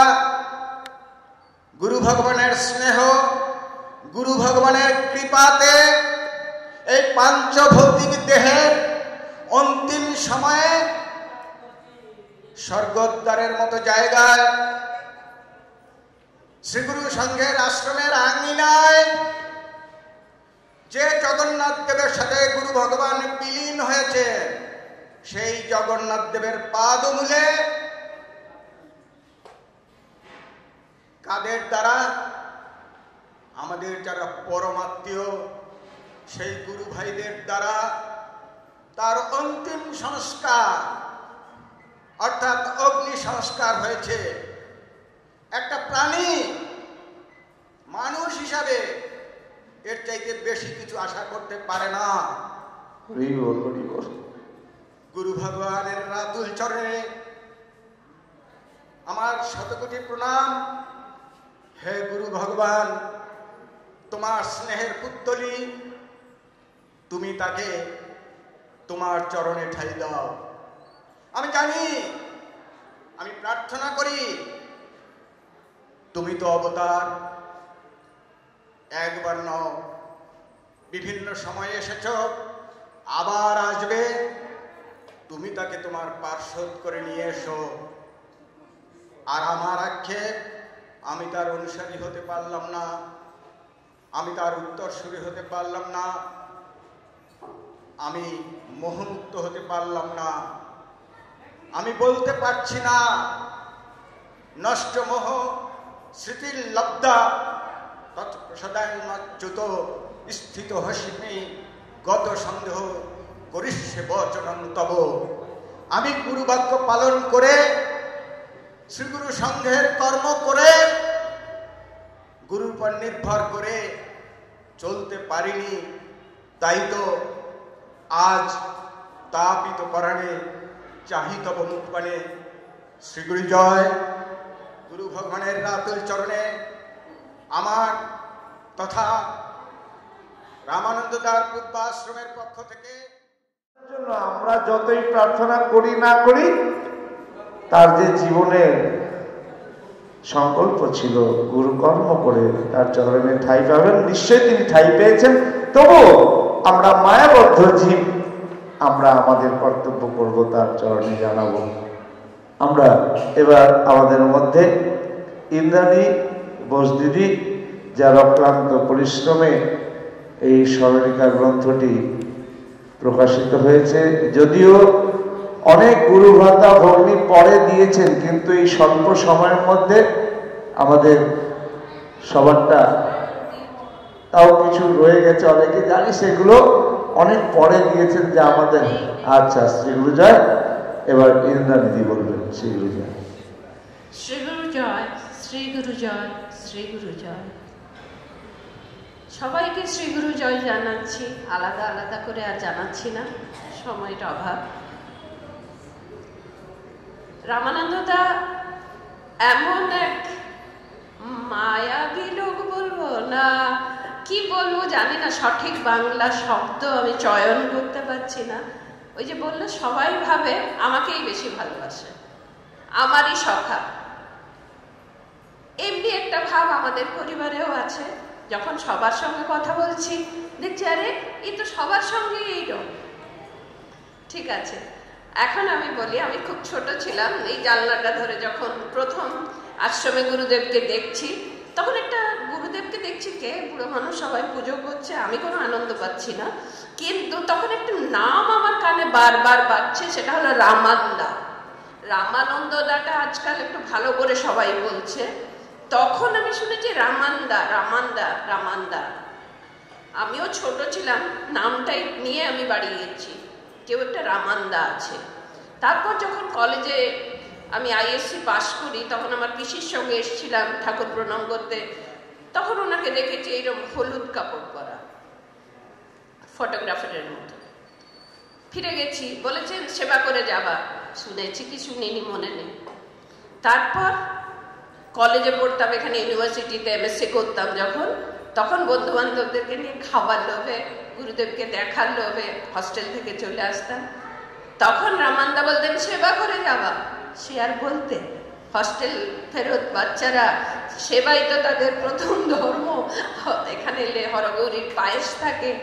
আমার অনেক বন্ধু বান্ধবরা যারা বিরাট বিরাট সায়েন্টিস্ট, এখনো ভাবা অ্যাটমিকেও আছে, তারাও এসছে এখানে অনেকেই। তারপর কিন্তু রামান্দার সঙ্গে একটা অদ্ভুত দেখা, সেটা হলো 1997 সাল 16 ডিসেম্বর আমি নাকতলার দীক্ষার লাইনে আছি। তার আগের বছর আমার বাবা মারা গেছেন। আমি খুবই মানসিকভাবে বিষাদগ্রস্ত, আমার স্বামী আর আমার মেয়েরা জানে। আমি লাইনে আছি আর আমার সামনে রাস্তার উপরে লাইনে ইউটার্ন করে করে বোধহয় গোটা 1000 লোক আমার সামনে আছে। ভোর থেকে আমি লাইন দিয়েছি। আমার সামনে যারা আছে তারা পরিবার আছে, তারা বাথরুমে যাচ্ছে আসছে, কিন্তু আমি তো একা দাঁড়িয়ে আছি। আস্তে আস্তে আমি ভেতরে ঢুকেছি, আশ্রমের গেটের ভেতরে। তখন 11টা, ভোর 5টার পরে 11টা, 6 ঘন্টা লাইন হয়ে গেছে। ভাবছি গুরুদেব আমি আর পারছি না গো। হঠাৎ শুনছি, ও মা ইন্দ্রাণী না, তুমি কেন লাইন দিয়েছো মা? আমার না না গুরুদেব, খারাপ ভাবে দেখি কি রামান্দা বলছে না না চলো চলো চলো চলো ভজন ঘরে চলো, মানে পেছনের রাস্তায় আমাকে নিয়ে যাবে। মানে গুরুদেব জানছেন এটা চিটিং, কিচ্ছু চিটিং না, চলো চলো চলো তুমি দীক্ষা নেবে। দিয়ে আমাকে বড়দার সামনে বসিয়ে দিলেন। বড়দা এত জোরে মন্ত্র বললেন, রামান্দা তাই সবাই শুনে থাকবে। যাই হোক, আমি মন্ত্র নিয়ে বাড়ি চলে এলাম। আমার নতুন আরম্ভ হলো জীবন। অর্ঘ্য তার 1 বছর পরে অর্ঘ্য দিন গেছি। অর্ঘ্যে কি হয় আমি জানতাম না। গেছি ওখানে আশ্রমে, দূর থেকে আমার বড় মেয়েকে নিয়ে গেছি, ক্লাস 8-9-এ পড়ে বোধহয়। দূর থেকে বলছে বেহালা শাখা সংঘ 20,000 টাকা, এই মানুষ 5,000 টাকা, ও 2,000 টাকা, সবাই দান করেছে। আমার হাতে তখন 200 টাকা। আমি বলছি 200 টাকা, 15 টাকা গল্পের থেকে নাকতলা ভাড়া দেবো, ফিরবো 15 টাকা, 30 টাকা, একটা মালা কিনবো 15 টাকা, 45 টাকা, আমি কত টাকা দিতে পারি অর্ঘ্যতে? এই মানসিক অঙ্কটা করেই যাচ্ছি। গেলাম, 15 টাকা দিলাম, মালা কিনলাম, দিয়ে ঠাকুরের সামনে দাঁড়িয়ে আছে আর অ্যানাউন্সমেন্ট হচ্ছে, এ এত দিয়েছে, সে সেটা দিয়েছে। আমরা ঠাকুর এটা তো ঠিক কথা নয় গো, সব রকম তোমার আছে, কাউর কম কাউর বেশি, এগুলো কি কথা? অ্যানাউন্সমেন্ট হচ্ছে। আমি যদি এখন তোমাকে 100 টাকা দিই, সেটাও কি অ্যানাউন্সমেন্ট করবে? এইরকম ভাবছি। তখন একজনকে দেখি আমার কাপড়টা টানছে এরকম, সাইডে দেখি এইটুকু একটি মহিলা বলছে আমায় কিছু টাকা দেবে। বললাম তোমায় টাকা দেবো? তুমি কে? বলছে তোমার গুরু যার শিষ্য, আমিও তারই শিষ্য। বলছি গুরুদেব তুমি কি মহিলা হয়ে আমার কাছে দাঁড়িয়ে আছো নাকি? বলে কেন নেবে টাকা? বলে আমার বাচ্চার শরীর খারাপ, হরলিক্স কিনবো। আমি তখন গুনছি এত টাকা, 170 টাকা আছে। 70 টাকা নাও হরলিক্স, 100 টাকা রেখেছি, 85 টাকা দেবো আমি প্রণামী অর্ঘ্যতে, আর 15 টাকা রাখবো, বাড়ি ফিরবো।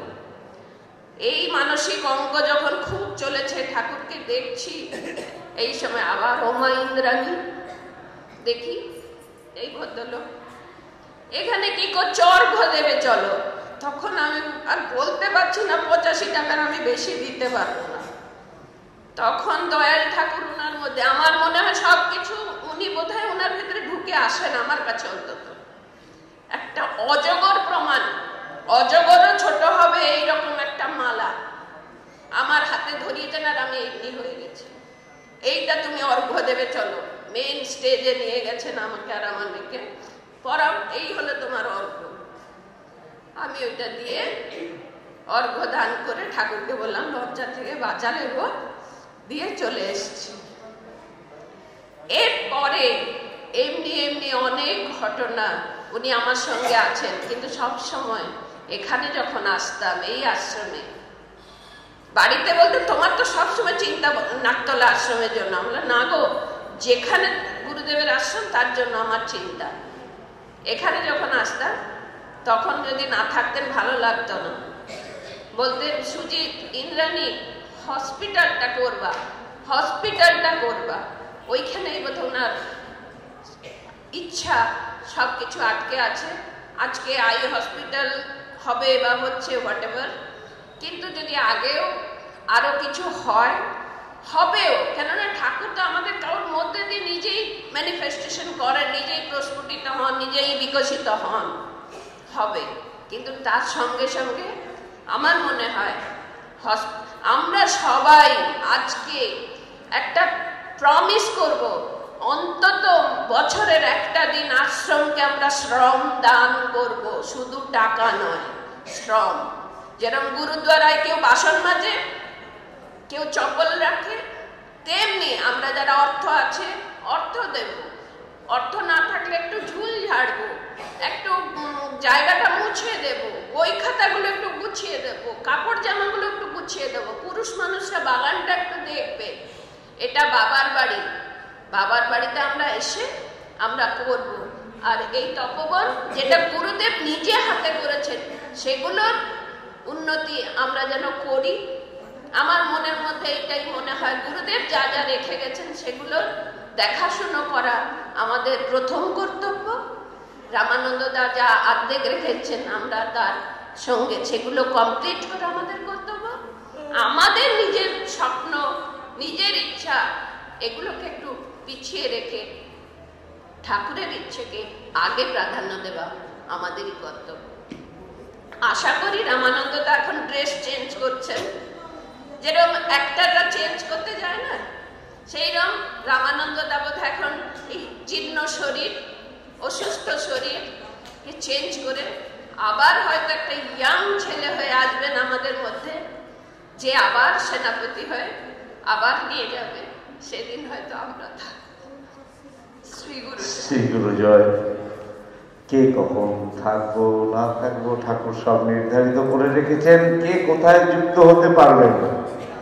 তাই আমরা এই ধর্মসভার মধ্যে একটি কথা শুনেছি যে রামানন্দ ব্রহ্মচারীজির দুটো তার অপূরন্ত ইচ্ছা ছিল, একটি হসপিটাল নির্মাণ এবং একটি শিক্ষা প্রতিষ্ঠান। সেটি রামানন্দ দা তার যথেষ্ট প্রচেষ্টা এবং রামনগর সন্ন্যাসীর গুরু ভ্রাতা গুরু ভগ্নী তারাও সহযোগিতা করেছেন। তাই ঠাকুর দুর্গা প্রসন্ন পরমহংস নামে রামনগরে একটি কলেজ হতে পেরেছে। সেখানকার সদস্য আছেন আমাদের মধ্যে উপস্থিত শ্রীযুক্ত লক্ষ্মী হালদার দাদা। আমি ব্যক্তিগতভাবে রামানন্দ দার সঙ্গে যতদিন মিশেছি, আমি ওনাকে আমার নিজের বড় ভাইয়ের মতনই দেখেছি। উনি যে একজন সন্ন্যাসী, ব্রহ্মচারী বা এত বড় একটা সংগঠনের সংগঠক, সেভাবে আমি ওনার সঙ্গে কখনো মিশি নাই। আমার নিজের পরিবারের একজন বড় ভাই হিসেবে আমি ওনার সঙ্গে মিশতাম। আর উনি আমাকে ঠিক, যদিও উনি গৃহস্থ ধর্ম করেননি, তবে আমার সঙ্গে অন্তত যেটুকু সংযোগ ওনার হয়েছে, তাতে একদম আমাকে ছোট ভাইয়ের মতনই উনি আর কি দেখতেন, কিন্তু আমাকে দাদা বলেই সম্বোধন করতেন। প্রথম ওনাকে আমি দেখি 1990 সালের গোড়ার দিকে। আমার ভাই এখানে যখন পড়ে কলেজে, আমি ওর কাছে এসে একবার ছিলাম। সেই সময় দেখি বাংলা সুন্দর কীর্তন হচ্ছে। উড়িষ্যায় একটু কীর্তনের সুর বা তাল একটু আলাদা থাকে, কিন্তু ভুবনেশ্বর মতন জায়গায় এত সুন্দর বাংলা কীর্তন ঠিক এই চৈত্র বৈশাখ মাসের দিকে হবে। যখন আমি শুনলাম, আমি মহাতাব রোডে এখানে থাকতাম, আমি হেঁটে হেঁটে চলে আসলাম। তখন তো এতটা আর কি গমনাগমনের ভালো ব্যবস্থা ছিল না, অটো ছিল না। দেখি এখানে পুরো আমার মাতৃভাষারই একটা সংগঠন এখানে। পরে পরে আমি একটু জানতে চাইলাম সংগঠক কী করে হলো, সংগঠন কী করে চলে। তারপরে আমি কিছু কিছু অবগত হলাম। বেশ এইটুকুই। মাঝে মাঝে যখন আসতাম, এই যে ইনি যে আমার দাদা রামানন্দ দাদা সুন্দর করে আমাকে জড়িয়ে ধরত এবং কিছু না খেয়ে যাবে না এই সম্বোধনটা রাখত। তারপরে উনি যখন জানলেন আমার একটু খাওয়া দাওয়া আমি একটু রেস্ট্রিকশন আছে, উনি নিজে হাতেই, আমি জানি না এখন এখানে সে গাভীগুলো আছে কিনা, ওনার পার্সোনাল যে রুম থাকতো, সে রুমে উনি স্বতন্ত্রভাবে দুধ জ্বালাত। আমাকে ডেকে নিয়ে বড় একটা বড় কাচের গ্লাসে দুধ দিত। দাদা এটা খেয়ে নেন, এইটা খেয়ে নেন। পরম তৃপ্তিতে সেই দুধ খেতাম। যা পরবর্তীকালে উনি রামনগর খন্নাসির সঙ্গে অতীব সম্পর্ক ছিল না ভালো। একটা বিশেষ ঘটনায় ওনার সঙ্গে আমার বেশি আন্তরিকতা হলো, যখন 1999 সালে একটা সুপার সাইক্লোন ওই অঞ্চলে হয়, তখন উনি গিয়ে পৌঁছালেন। পৌঁছানোতে যেহেতু ওনার সঙ্গে আগে থেকে একটু সম্পর্ক আছে, আমার সঙ্গে উনি দেখা করলেন এবং বললেন যে এই অঞ্চলে কত লোক আছে। এই অঞ্চল বলে তো বহুত হবে, আপনি কতটুকু আপনি অঞ্চল বলে বলছেন? তখন আপাতত রামনগর খন্নাসি দুটো পঞ্চায়েতের কথা উনি বললেন, এই দুটো পঞ্চায়েতে কত লোক হবে? তখন আমি বললাম হারাহারি তো 20 থেকে 25,000 লোক হবে। না, এদের আমি ভোজন ব্যবস্থা করাবো। তখন ওই দুঃসময়ে এত বড় একটা সুযোগ যেন আমাদের কাছে একটা ভগবানের মতন আবির্ভাব ব্যক্তির মতন লাগলো। তখন আমি বললাম যে আপনি এত লোককে খাওয়াবেন? হ্যাঁ, এত লোককে আমি খাওয়াবো, তোমরা ব্যবস্থা করো। যেহেতু আমরা ও অঞ্চলে সব কার্যক্রমের সঙ্গে জড়িত আছি, বিভিন্ন অনুষ্ঠানের সঙ্গে জড়িত আছি, কিছু কিছু অনুষ্ঠান দিয়ে আমরা করেছি, দায়িত্বটা আমাদের উপর পড়লো। তখন আমরা একটা প্ল্যান করলাম কি করে খাওয়ানো যাবে। এত লোককে এক জায়গায় ডেকে এনে খাওয়ানো তো সম্ভবপর নয়। তখন আমরা একটা প্ল্যান করেছিলাম যে আমাদের যে দুটো পঞ্চায়েতে যতটাগুলো ওয়ার্ড আছে, সেই ওয়ার্ডকে ভাগ করে দিলাম। প্রত্যেক ওয়ার্ডের মুরব্বীদের ডাকা হলো, ডেকে একটা বাজেট করা হলো সেই ওয়ার্ডে কত লোক এবং তাদের জন্য ডাল ভাতের ব্যবস্থা করতে হলে কত চাল, কত ডাল, কত মশলা দরকার, আমরা নিজেরা একটা ক্যালকুলেশন করলাম। করে রামনদাকে বললাম, রামনদা এছাড়া আপনি যে চাইবেন যে এক জায়গায় বসে খাওয়াবেন, এটা শুধু নামই হবে কিন্তু কাম হবে না, সুন্দর মতো লোকে খেতে পারবে না। আমরা এই করতে চাইছি, আপনি কি বলেন? না, তোমরা যেটাই বলবে সেইটাই হবে, সেইটাই করো। তবে আমার একটু আপত্তি আছে। সে আপত্তিটুকু হলো একটা সংকীর্তন হতে হবে, যেখানে যে ভোজন ব্যবস্থা হবে সেখানে নাম হতে হবে। ঠিক আছে, আমরা আবার সেই আমাদের যে মুরব্বী ছিল যাদের যেসব ওয়ার্ডে, তাদের বললাম যে সকাল থেকে 12টা পর্যন্ত নাম সংকীর্তন হবে, এদিকে রান্না চলবে, তারপরে আর কি ভোজন ব্যবস্থা হবে। আর এই বাবার নির্দেশ তোমরা এটা মানবে তো। ঠিক সেইভাবেই আর কি কার্যক্রম হলো। একই দিনে টোটাল দুটো পঞ্চায়েতে সেই যে একটা দুরূহ সময় চলছিল, কারো মনে আনন্দ ছিল না, সবাই শঙ্কায় আর কি ভেঙে পড়েছিল। আবার যেন একটা নতুন সঞ্জীবনীতে সবাই আমরা জেগে উঠলাম। সবাই একসঙ্গে নাম কীর্তন টোটাল পঞ্চায়েতটায় একই দিনে একই সময় 25-30 হাজার লোক যদি এক জায়গায় হতো তাহলে তো বিরাট ব্যাপার হয়ে যেত। সে যাই হোক, খণ্ড খণ্ড করে এক এক জায়গায় হলেবি পুরো সেই দুটো পঞ্চায়েতের নাম সংকীর্তন এবং ভোজন ব্যবস্থা এই আমার শ্রদ্ধেয় স্বর্গতা দাদা করেছিলেন। সেদিন থেকে আমার ওনার প্রতি একটা অনুরক্তি, একটা আকর্ষণ এবং ওনাকে দিয়ে কিছু করানো যায় নাকি সেই চিন্তা ভাবনা আমি করতে থাকলাম।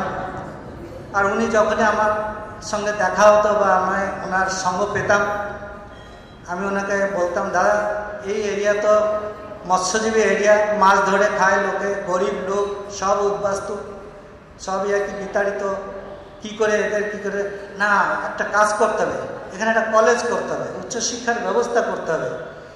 এরা সেটা মাছ ধরছে, এদের ছেলেপুলেরা মাছ ধরবে না, এদের জন্য ব্যবস্থা করতে হবে। আমি ঠিক আছে, তাহলে আপনারা একটু তাই করুন। সেই স্বপ্ন ওনার ভিতরে ছিল, আমারও ভিতরেও ছিল। কিছু ছোট ছোট অনুষ্ঠান দিয়ে আমি করেছি। তারা জানেন, এই আমার অমলদা আমার একটা ছোটোবেলার সাঙ্গ বা বন্ধু, উনি আমাকে ভালোভাবেই জানেন। যখন আর কি ওনার ভিতরে এই জিনিসটা ছিল, তখন আমাদের একটা কলেজে আরম্ভ করা হয়। সেই মুহূর্তে আমি গ্রামে থাকিনি, বাইরে ছিলাম, যার জন্য আর কি আমি ঠিক ইনিশিয়ালিটা আরম্ভ করতে পারিনি। যে আরম্ভ করেছিল, যাকে দিয়ে আরম্ভ করা হয়েছিল, কোনো রকম চালাচ্ছিল। আমি তখন তাকে বললাম যে আমার এক দাদা আছে, ওনার সঙ্গে তুমি যদি যোগাযোগ করতে পারো তাহলে উনি এই যে স্বপ্ন বাস্তবায়িত করতে পারবেন। তখন যাই হোক রামানন্দার সঙ্গে তিনি যোগাযোগ করেছিলেন, কিন্তু তার এমনই দুর্বুদ্ধি হলো, কিছুদিন ঠিকভাবে চালালো, তারপর রামানন্দ তার কাছ থেকে শোষণ ব্যবস্থাটাই সে বুঝে নিল, তাই করত। তারপর আমি যখন আর কি রাজনীতি সক্রিয় এবং পদপদবীতে এলাম, এই অমলদার মাধ্যম দিয়ে দাদা আমাকে আর কি সেই অনুষ্ঠানের ভিতরে এনে রাখলেন। যে কলেজটা শুভারম্ভ উনি করে গেছেন তার আমি সম্পাদক আছি। আমার স্বপ্ন যে রামানন্দ দাদার এই স্বপ্নটাকে বাস্তবায়িত কী করে হবে, কিন্তু বাস্তবিত করা বহুত সমস্যা এবং অসুবিধা আছে, যার জন্য আমি শ্রীগুরু সংঘকে অনেক সময় আবেদন করেছি যে আর কি এটাকে আপনার কীভাবে আর কি অ্যাক্টিভ করুন। কারণ রামানন্দার সঙ্গে কিছুদিন আমি যা ফিল করেছি যে আর কি সংগঠনের একটু বনিমনা ঠিক ছিল না, যার জন্য তারাও আগ্রহ ছিল না। কিন্তু আমি চাইছি যে শ্রীগুরু সংঘ ছোট সংগঠন নয়, আমি ইন্টারনেট সার্চ করে এবং ভারতের কোথায় কোথায় এর আশ্রম আছে আমি আর কি সব জেনেছি। এতে বহুত বিশিষ্ট জ্ঞানী সুধীবৃন্দরা আছেন এবং রামানন্দের স্বপ্ন নয়, এর স্বপ্ন হলো শ্রী গুরুদেবের স্বপ্ন। মানুষ তৈরি না করতে পারলে কি করে পৃথিবী থাকবে বা মানব জগৎ কি উপকার পাবে? তাই মানুষ তৈরি করার একমাত্র রাস্তা নাম ধ্যান আধ্যাত্মিকতা, তৎসঙ্গে শিক্ষানুষ্ঠান তৈরি করা। তাই আমি বলতে চাই যে শ্রীগুরু সংগঠনের এটা প্রথম কাজ হওয়া উচিত, যেখানে যেখানে স্কুল কলেজ নেই সেদিকে ধ্যান দেওয়া। মানুষ তৈরি হলেই গুরুদেবকে বিচার করতে পারবে, গুরুদেবের আদর্শ প্রতিষ্ঠিত হবে। আমি যদিও গুরুদেবের দীক্ষিত নই, তবে আমার ভিতরে কিছু ফরক পড়ছে না গুরুদেবের দীক্ষা নেওয়া না নেওয়া। কারণ যে কোনো মহাপুরুষ, যে কোনো আধ্যাত্মিকতার চেতনার বাণীর সদৃশ্য যেসব জ্ঞান আছে সেগুলো সবার সমান, আমার জন্য যা আপনাদের জন্য তাই। সেই জন্য আমি আহ্বান করবো এই শ্রীগুরু সংঘকে। আজকেও কথা হচ্ছিল, আমি যখন এসে বসছিলাম আমি বললাম আজকের দিনটা একটা ব্যতিক্রম দিন। শ্রী শ্রী দাদার আজকে স্মরণ সভা, অতএব আজকে আমার সঙ্গে আপনার আলোচনাটা এখানে রাখুন। কখন আপনারা বসবেন আমি আসব। সংগঠন করা এবং অনুষ্ঠান করা আমার জীবনে একটা ব্রত। আপনারা সহযোগ করুন, কি আমি যেটুকু পারি আপনাদের সঙ্গে সহযোগ করব। সংগঠন সংস্থা যে রামানন্দা অর্ধেক ছেড়ে দিয়ে গেছে সেগুলো পুনরায় করতেই হবে। আমি নাগতলার সঙ্গেও সম্পর্ক রেখেছি, সেখানেও সমস্যা চলছে, সমস্যা চলতেই থাকবে, তার ভিতরে আমাদের কাজ করে যেতে হবে। আমি যদিও দীক্ষা না নিয়েছি, তবু আমার গ্রামে একটা প্রাণের টান এই সংস্থার সহিত জড়িত হয়ে গেছে। যেমন আমি এই কিছুদিন আগে রামনদা যখন অসুস্থ ছিলেন, আমি তখন আর কি দিল্লিতে ছিলাম। দিল্লিতে থাকার ভিতরে আমার একটা ইচ্ছা হলো আমি একটা হরিদ্বার যাব। হরিদ্বারে এখন যেয়ে থাকবো কোথায়? মেয়ে বা জামাই বলছে কি আমাদের রিজার্ভ ব্যাংকের গেস্ট হাউস আছে, সেখানে ব্যবস্থা করেছি, সেখানে থাকবেন। আমি না, ওই মানে তীর্থস্থানে যে এত আয়েস করার জায়গা আমি থাকবো না, আমি আমার মতন জায়গা খুঁজে নিচ্ছি। তখন কি করব? এই শ্রীগুরুর সঙ্গতে ইনি ছিলেন যাকে এখানে গোপীদা সকলদা, ওনাদের সঙ্গে আমি যোগাযোগ করে আমি হরিদ্বার যে কদিনই ছিলাম আমি এই শ্রীগুরুর আশ্রমে গিয়েছিলাম। মিসেস মানে আমার স্ত্রী বলছিল যে আমাদের তো জামাই মেয়ে তো ভালো জায়গা রেখে দিচ্ছে, আর সেখানে কেন না যাব?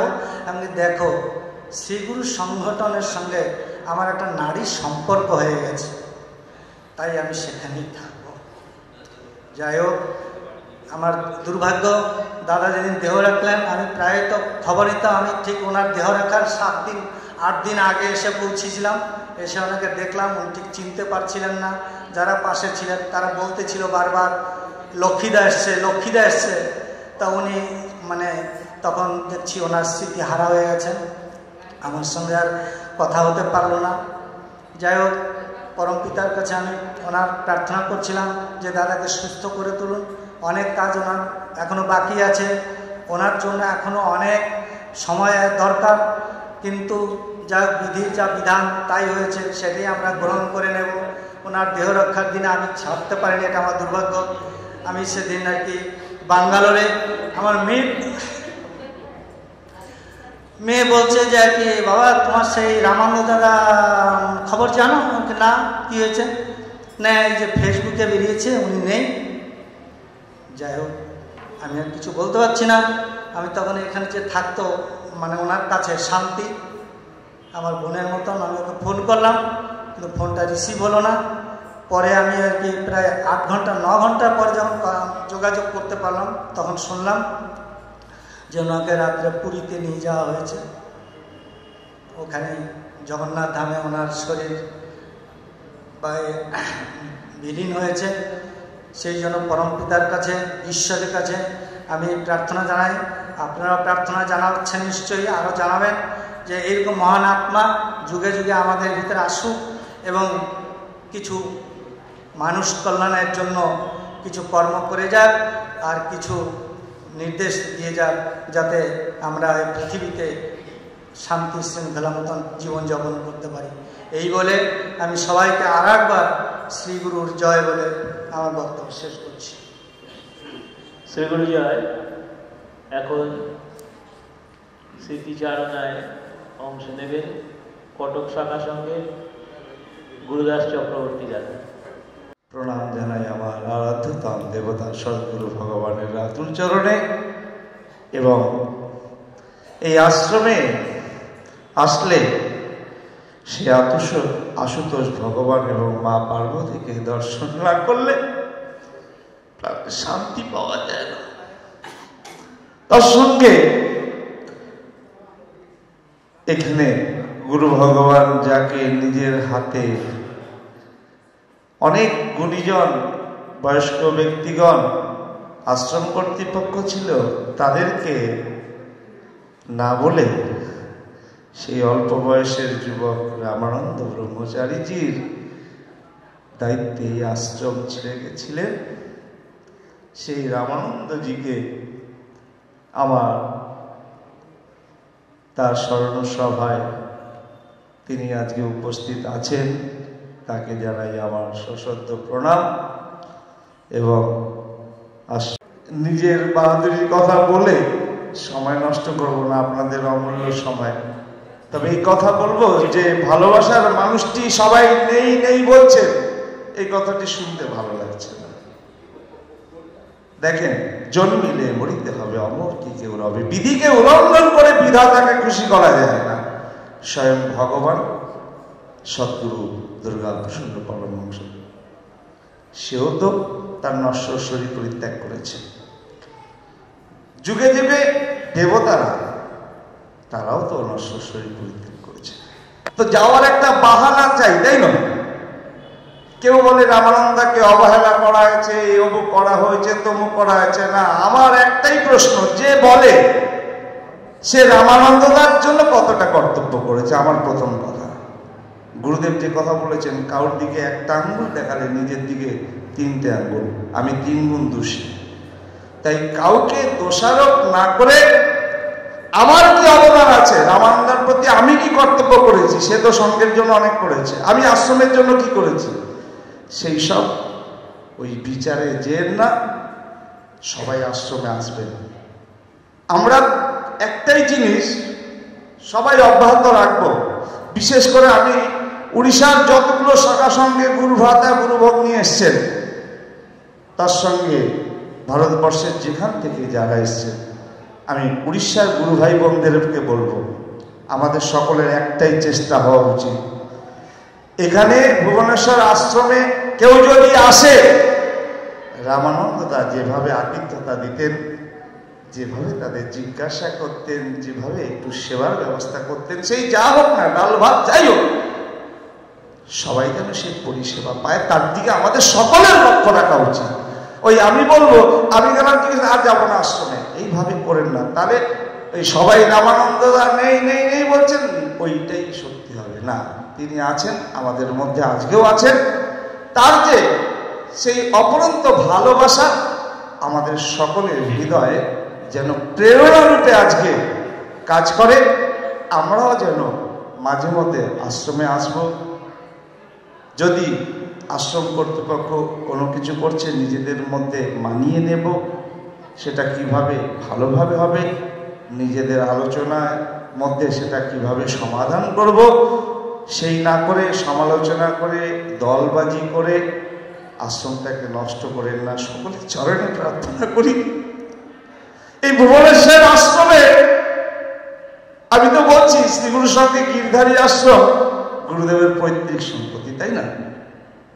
ওটা গিরধারী আশ্রম বলা হয় শ্রীগুরুর সঙ্গের হলেও, কিন্তু শ্রীগুরুর সঙ্গে যত ব্রাঞ্চ আশ্রম আছে, এমনকি কেন্দ্রীয় আশ্রম আছে, এত বড় পরিধি বা এত সুন্দর এই স্থিতি অন্য কোথায় নেই। তার সঙ্গে সাধন ভজনের জায়গা, যার জন্য ভজন কুটির নাম দেওয়া হয়েছে।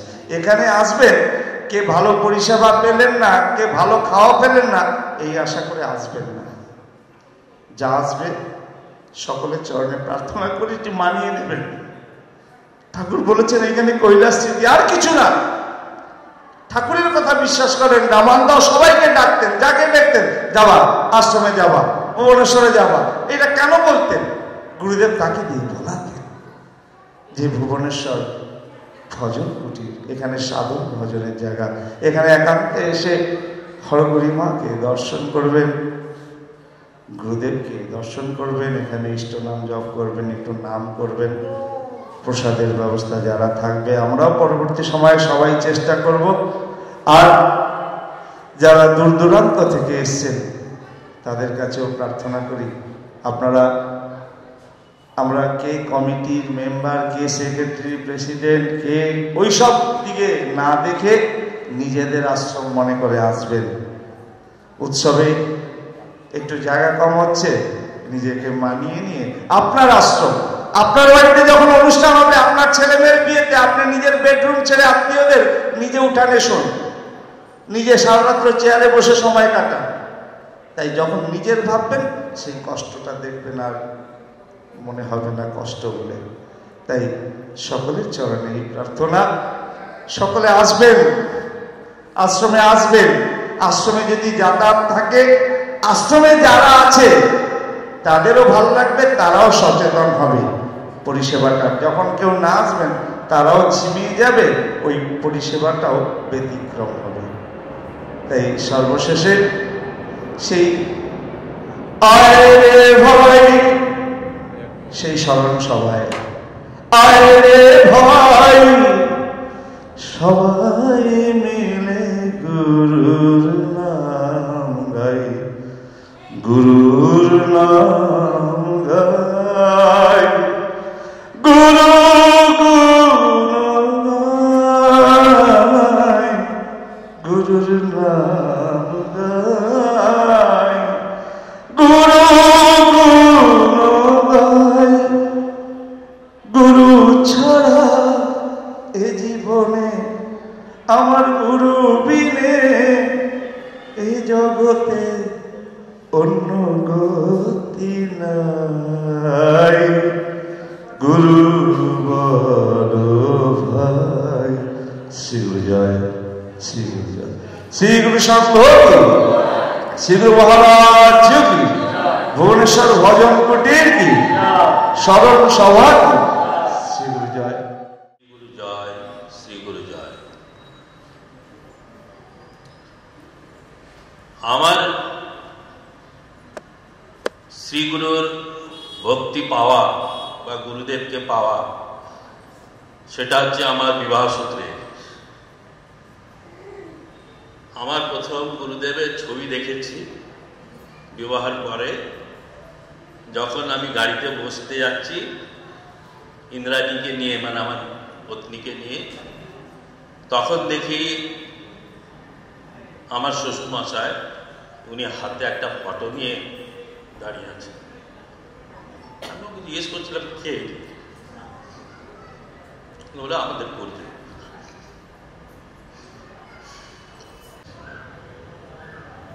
সেই সূত্রে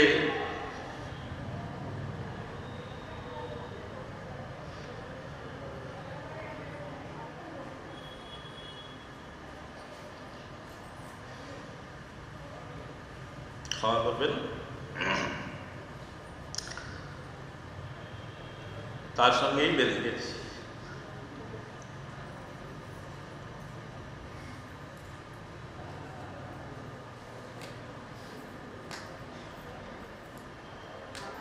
আমি দীক্ষা নিইনি, শিষ্য নই।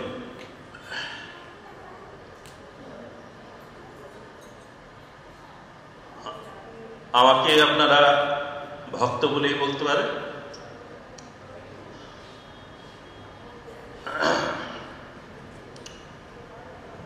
আপনাদের মধ্যে রামানন্দকে কারা দেখেননি এরকম কেউ আছেন? ওনার সংস্পর্শে আসেননি এমন কেউ আছেন যারা এখানে বসে আছেন? କିଏ ଅଛନ୍ତି ଆପଣମାନଙ୍କ ଭିତରେ ଯିଏ ରାମାନନ୍ଦଙ୍କୁ ଦେଖି ନାହାନ୍ତି, ତାଙ୍କ ସଂସ୍ପର୍ଶରେ ଆସିନାହାନ୍ତି? କିଏ ଅଛନ୍ତି? ବୋଧେ କେହି ନାହାନ୍ତି। ତାଙ୍କ ଆଡ଼କୁ ଟିକେ ଚାହିଁକି ଦେଖନ୍ତୁ, ଦେଖିଲେ ଜାଣିପାରିବେ ଯେ ତାଙ୍କ ଚେହେରାରେ ଗୋଟେ ଅଦ୍ଭୁତ ଶକ୍ତି ରହିଛି। ସେ ଶକ୍ତିଟା ହେଉଛି ତାଙ୍କ ଆଖି। সেটা গোটে পিলারিয়া আখি, গোটে মায়াবী আখি।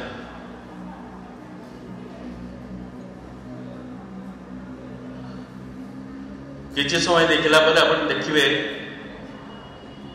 যে আপনার আকর্ষিত হচ্ছেন।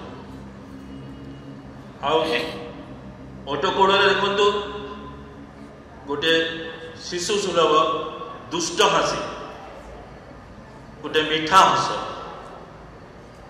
ତାଙ୍କର ଏଇ ଦୁଇଟାର କମ୍ବିନେସନ ଯେକୌଣସି ଲୋକକୁ ଯେକୌଣସି ସମୟରେ ତାଙ୍କ ସଂସ୍ପର୍ଶରେ ଆସିଲେ সে তাকে নিজের করিয়া।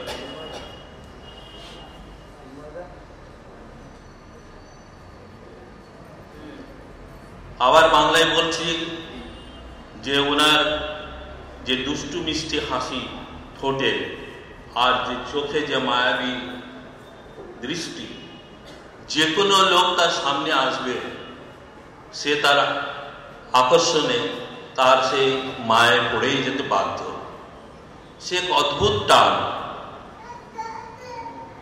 আমি অনেকবার ওনার সঙ্গে ওনার সংস্পর্শে এসেছি, অদ্ভুত অদ্ভুত সময়। আমি যখন দেরাদুনে থাকতাম, দেরাদুনে আমার কার্য এই সময় থাকতাম, একবার হরিদ্বারে বার্ষিক উৎসব হয়েছিল যেখানে আমরাও গেছিলাম। আমি হরিদ্বারের ইয়েতে একবার সন্ধ্যের সময় ঘুরছি, এই সকালবেলায় ঘুরছি, হঠাৎ ধরম করে একজন এসে পড়ে আমার কাঁধে হাত দিয়ে হাত ধরে টানছে। আমরা কে? আরে দেখি রামানন্দ দা। প্রণাম রামানন্দ দা। হঠাৎ এসো এসো, চক্ষুনি চলো চক্ষুনি চলো, যে হাত ধরে টানতে টানতে নিয়ে একটা জল খাওয়ার দোকানে বসিয়ে দেন। তোরা জলদি জলদি পুরি আর সবজি দাও। বাংলায় বললো, লোকটা ফটাফট এনে আমার হাতে একদম গরম গরম লুচি আর তরকারি দিয়ে গেল।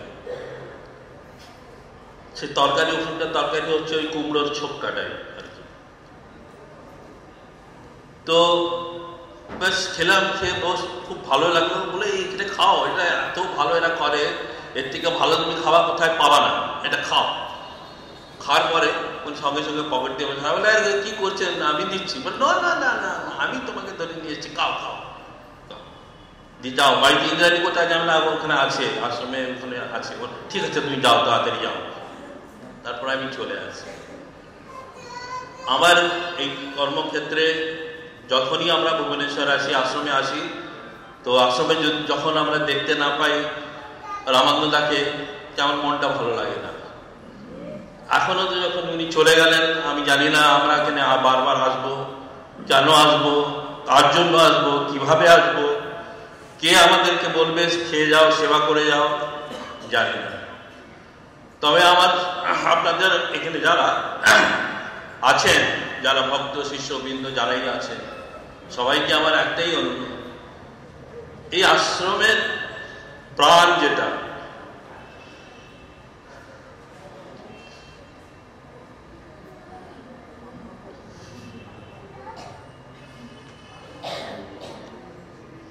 সে প্রাণকে জীবিত রাখুন।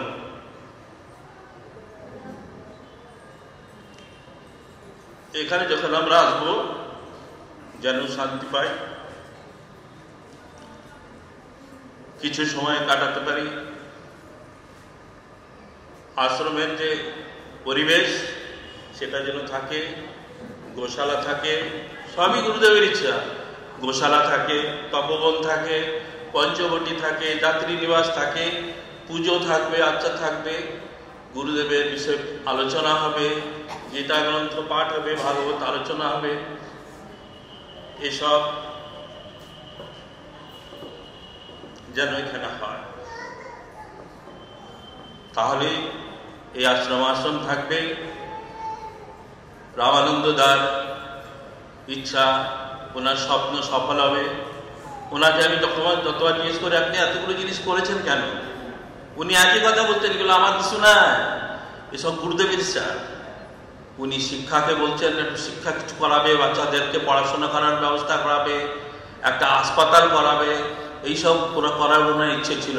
যারা যেখানে আসবে আশ্রমে তাদের দুটো খেতে দিবা, এইসব কথা উনি বলতেন। অর্থাৎ উনি একটা জিনিস এখানে তৈরি করতে চেয়েছিলেন যে কেউ যেন এখানে এসে একটা আধ্যাত্মিকতার প্রাণ খুঁজে পায়, প্রাণ। তো সেই প্রাণকে আপনারা বাঁচিয়ে রাখবেন।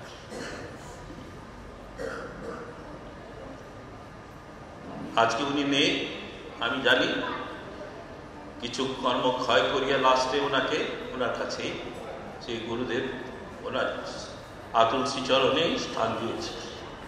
শ্রী গুরু জয়। শ্রী গুরু জয়। শ্রী গুরু জয়। সম্ভাষণ নির্ণয়। পরবর্তী আপনাদের সকলের প্রিয় নির্বাণানন্দ সরস্বতী। শ্রীগুরু সংঘের প্রাণ পুরুষ শ্রীশ্রীমৎ দুর্গা প্রসন্ন পরমহংসদেবের রাতুল চরণে আমার ভুলণ্ঠিত প্রণাম।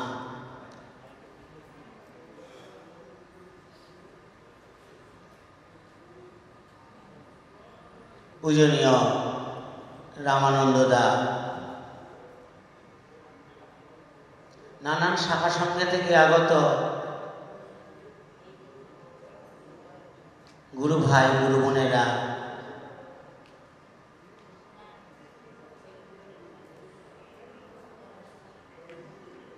এবং সম্মুখে আমার মায়েরা, দাদারা, ভাই ও বোনেরা, সকলকে যথাযোগ্য আমার প্রণাম। শ্রীগুরু জয়। সম্ভাষণ ও আমার ভালোবাসা রইল।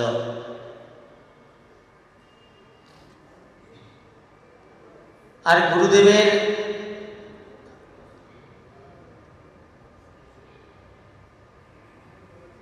জীবনের একটা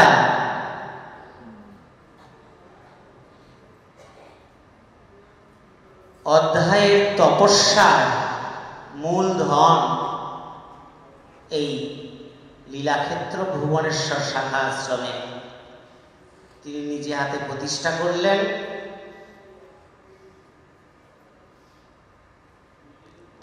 হরগৌরী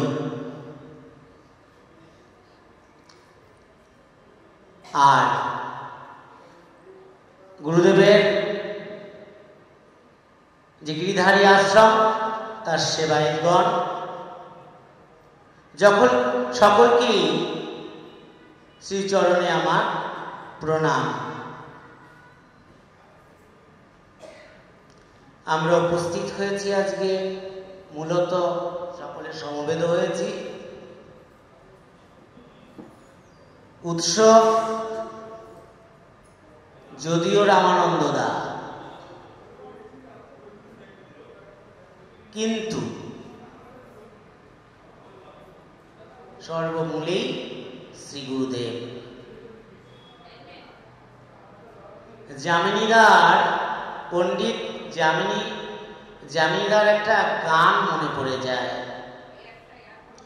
সর্বরূপে তুমি আমি কোথায় আর ব্রহ্মাণ্ডে যা কিছু সকলই তোমার, এ জ্ঞানে না গেলে মোহ অন্ধকার, তোমার সাধন ঝংকার রনিবে না, আমার কথা কেউ তো শুনিবে না। সর্বমূলে তুমি, আমি কোথায় আর? ব্রহ্মাণ্ডে যা কিছু সকলই তোমার।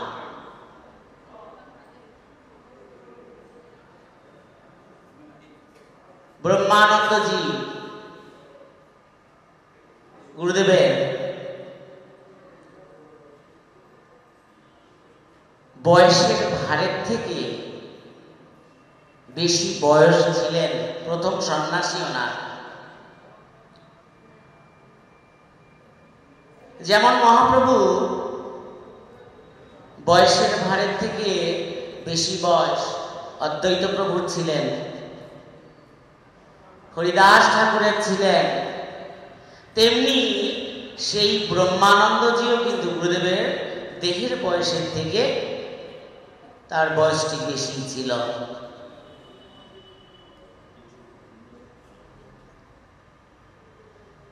তাই শ্রীগুরু সংঘের প্রাণ পুরুষ সে থেকেই সব বিচ্ছরিত হচ্ছে। ব্রহ্মানন্দজি, বিনোদানন্দজি, আরো কত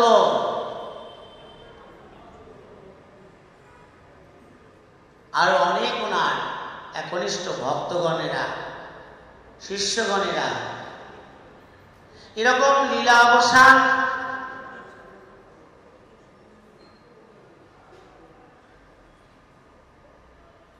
অনেক হয়েছে।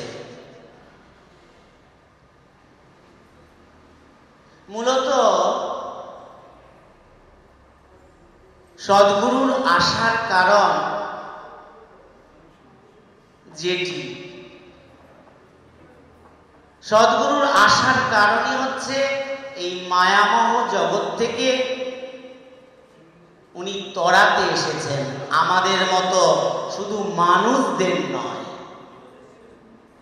গাছপালা, লতা, পশু পাখি প্রত্যেককে। তার দৃষ্টান্ত আছে পলাশগিরিধারী আশ্রম, কাক সমাধি, এরকম আরো এই আমার মনে হয় ময়ূর, এখানের ময়ূরটাও সমাধি দেওয়া ঠিক এরকমই কাহিনী। এবং এই ভুবনেশ্বর আশ্রমটি হচ্ছে তার প্রাণকেন্দ্র। মহাজন মহাজনের পথ অনুসরণ করেন, আর মহাজনের যারা আদর্শে চলে, মহাজনের যারা নিত্য সেবক, মহাজনের যারা সর্বদাই তার ভজনা করেন, তারাও তার পথ অনুসরণ করেন।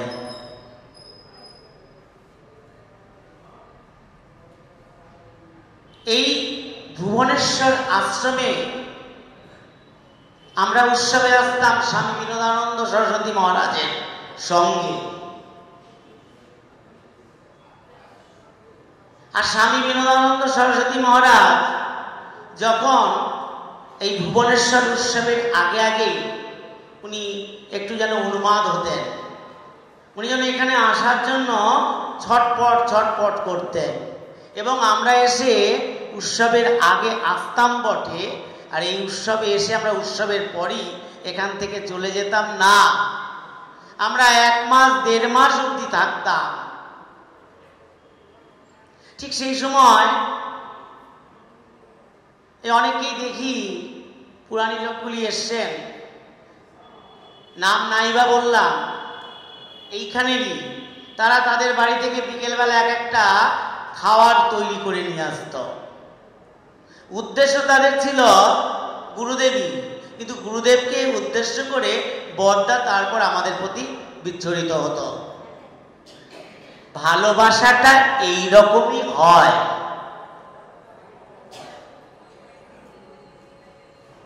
কে রামানন্দ দা, কে বিনোদানন্দ, কে ব্রহ্মানন্দ, কে? মূলত কেউই না, মূলতই হচ্ছে দুর্গাপ্রসন্ন পরমহংসদেব। তার থেকেই সব এক এক করে বিচ্ছুরিত হচ্ছে।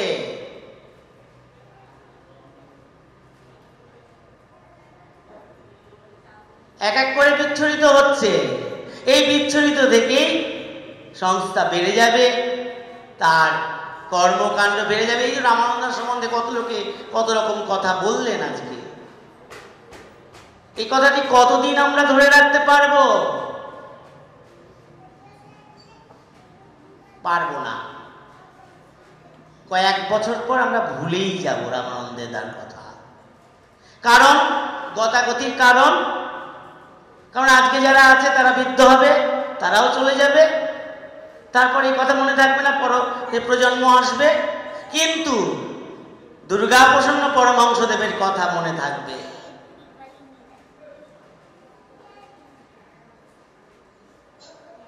এবং এই যে মনে থাকবে তার দৃঢ়তা, সত্যতার একটাই, তার বাণী। বলি কিরকম বাণী?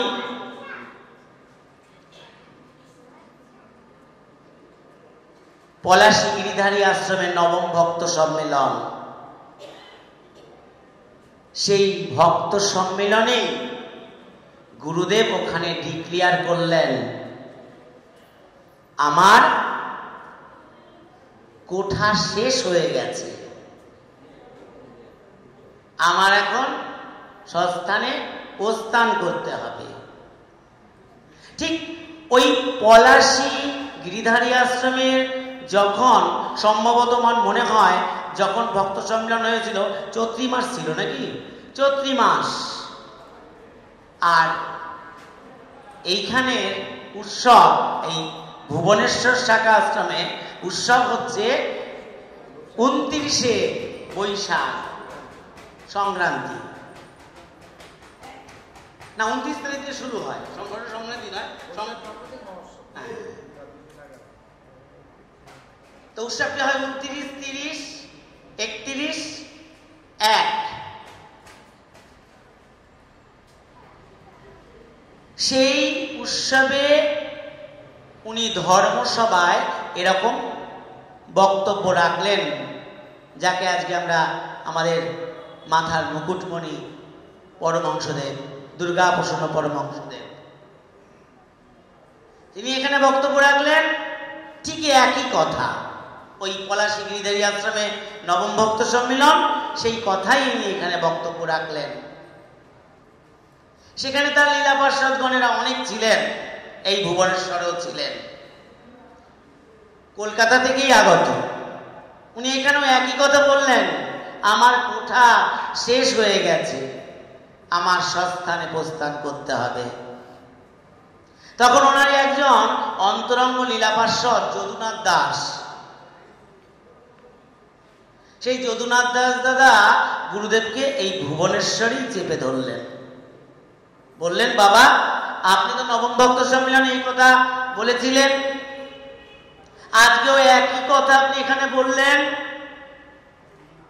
আপনার যারা প্রেমের জন, আদরের জন, মধুর জন, আপনার বাক্য ছাড়া যারা চলতে পারে না, চলে না, ভাবতে পারে না, চিন্তা করতে পারে না,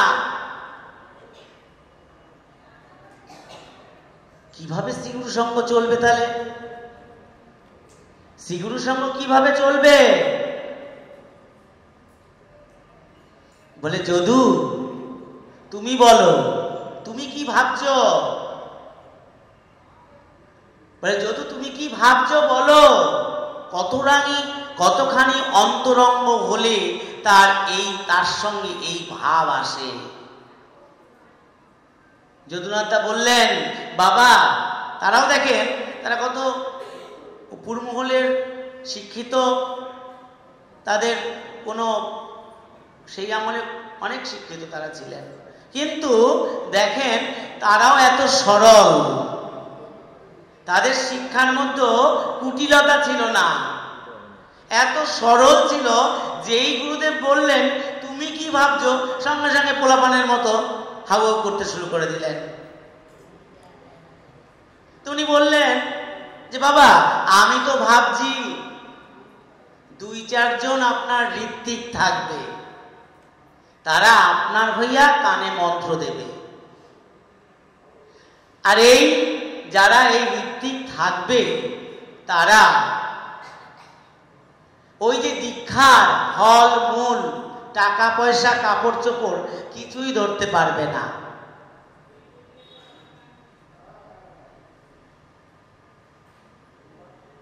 আপনি চিরকালের গুরু হইয়া থাকবেন। শ্রীগুরু সঙ্গের গুরু আপনিই চিরকালের হইয়া থাকবেন। গুরুদেব লগে লগে বললে উঠলো পোলাপানের মতো, দেখো ভাবটা কোথায়?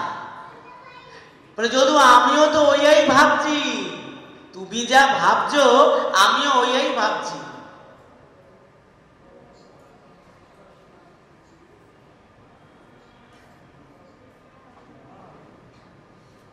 তাইলে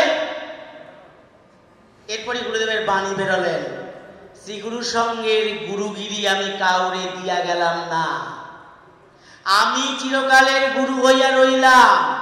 যে দীক্ষা দেবে সে আমাকেই চিনাইয়া দেবে। যখন দীক্ষা হয় তখন আমি তাহার মধ্যে উপবিষ্ট হইয়া আমি নিজে দীক্ষা সঞ্চালন করি।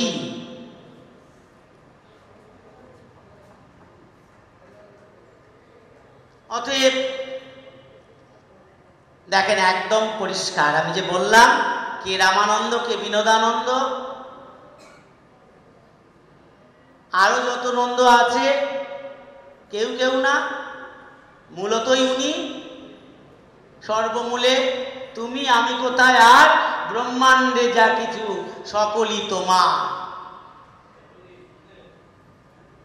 সব মূলেই উনি, ওনার থেকেই বিচ্ছুরিত সবকিছু। আমি মনে মনে ভাবছিলাম, এই কথাগুলি চিন্তা করছিলাম, খুব সুন্দর আমাদের উনি যে এই আমাদের যে বাবুইয়াটির দাদা, উনি যে রামানন্দদার ভাই, এটা আমি কোনোদিন জানতাম না, আমি আজকেই শুনলাম। ওনার বক্তব্য আমার খুব ভালোই লাগছিল, বেশ সুন্দর বলছিল।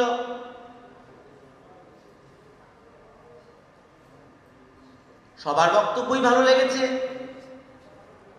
সবাই মনে রাখেন রামানন্দার কথা। কি বলবো, রামানন্দা আমরা উৎসবে আসতাম, আমিও একটু বলি, উৎসবে আসতাম, দুটো গাড়ি রেখে দিতেন এবং সেই গাড়ি করে আমাদের বর্দা থাকতেন, বর্দাকে নিয়ে আমরা ঘুরতে বেরোতাম। আর উনি নিজেও খেতে ভালোবাসতেন, অপরকেও সমসমান খাওয়াতে ভালোবাসতেন। ওনার ভিতরে কি রাগ ছিল না? নিশ্চয়ই ছিল রাগ। রাগের মধ্যে মিষ্টতাও প্রচুর। এই আমাদের দাদা বলছিলেন ওনার হাসি, আমি একটু আগে ওই ঘরে বসেই বলছিলাম, এই রামন দাদা শয়তানি হাসি দেখো। কারণ আমি রামনদার সঙ্গে যতটা মানে একদম গভীরতায় মিশেছি তা বলার মতো না। প্রচন্ড ভালোবাসতো। ওই বর্দার ঘরের থেকে ঘরের জানলায় এই আসতো, ও বৈদ্য কয়ে চিৎকার মারত। তার মানে বর্দার কানে জানে ওই বৈদ্য কথাটা যায়। বলে রামাই আইছে, শিগগিরি ডাক, আরে ডাক, আরে ডাক।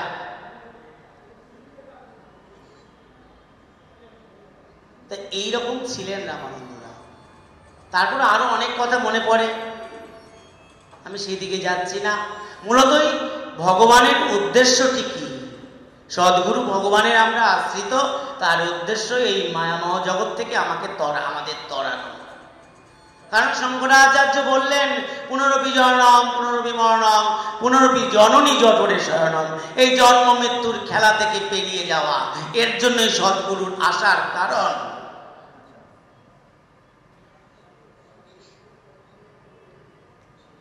আমাদের সেই দিকে প্রত্যেকের নজর রাখতে হবে, নিজের নিজের নজর।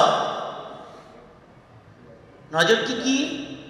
বলে জাহাজ তো তীরে লাগানোই আছে, যতই উত্তপ্ত বালুকণা হোক না কেন, যদি আমার লক্ষ্যস্থল ঠিক থাকে আমি ওই জাহাজে উঠতে পারবো।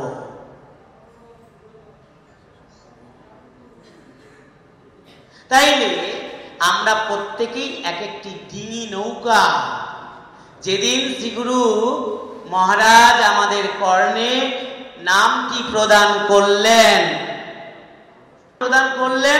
সেই দিন এই ডিঙি নৌকার সঙ্গে দড়ি দিয়ে ওই জাহাজের সঙ্গে বেঁধে দিলেন।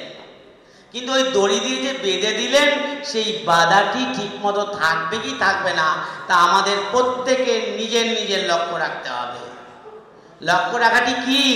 ওই জল লাগতে লাগতে তার তোরণে ওই দড়িটি পচে ছিঁড়ে যাবে, না ওই জলের তোরণের ধাক্কায় ধাক্কায় দড়িটি খুলে যাবে, না ঝড়ে কোনো কিছু হবে, সেটি আমাদের প্রত্যেকের নিজের নিজের রাখতে হবে। কারণ এই লক্ষ্য রাখাটি কি? তার আদেশ নির্দেশকে ঠিকভাবে মান্যতা দিতে হবে, আমাদের ঠিক লক্ষ্য রেখে চলতে হবে। আমাদের শ্রীগুরু সঙ্গ করলাম, মাতৃসঙ্গ ভাতৃসঙ্গ করলাম, হাত তুলে নাচলাম, ভাবে অনেক কিছু গদগদ করলাম, তাতে হবে না। ভাবের ঘরে যেন চুরি না করি। সেটা আমি যেমন বলছি, আমি শুধু আপনারা শুধু নয়, আমারও সেই জায়গাটি লক্ষ্য রেখে চলতে হবে। তাইলেই মা বই গুরুদেব যে বললেন তার কথা আমি এবার এই তোমাদের শাশ্বত রাজ্যের অধিকারী করতে চাই। বড়দার একটা কথা মনে পড়লো এই মাত্র। সে একটা কবিতা বলতেন, 4 লাইনের কবিতা, মাঝে মাঝেই বলতেন। বলে, আমার এই দেহ শ্মশান সমান, শ্রী শ্রী গুরুদেব কানে মন্ত্র দিয়ে করেছে ফুল বাগান। সেই ফুল বাগানটি যেন ঠিক থাকে, তাইলে কানে মন্ত্র দিলেন, আর তাতে আমাদের এই দেহটি, অপবিত্র দেহটি পবিত্র হয়ে ফুল বাগানে পরিণত হলো। সেই ফুল যেন আমরা ছিঁড়ে যেন তার চরণে আমরা দিতে পারি।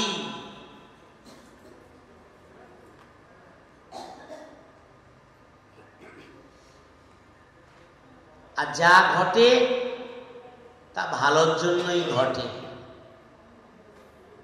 আমরা যারা অমঙ্গল ভাবি, তার মধ্যে মঙ্গল সূচনা রয়েছে, চিন্তার কোনো কারণ নাই।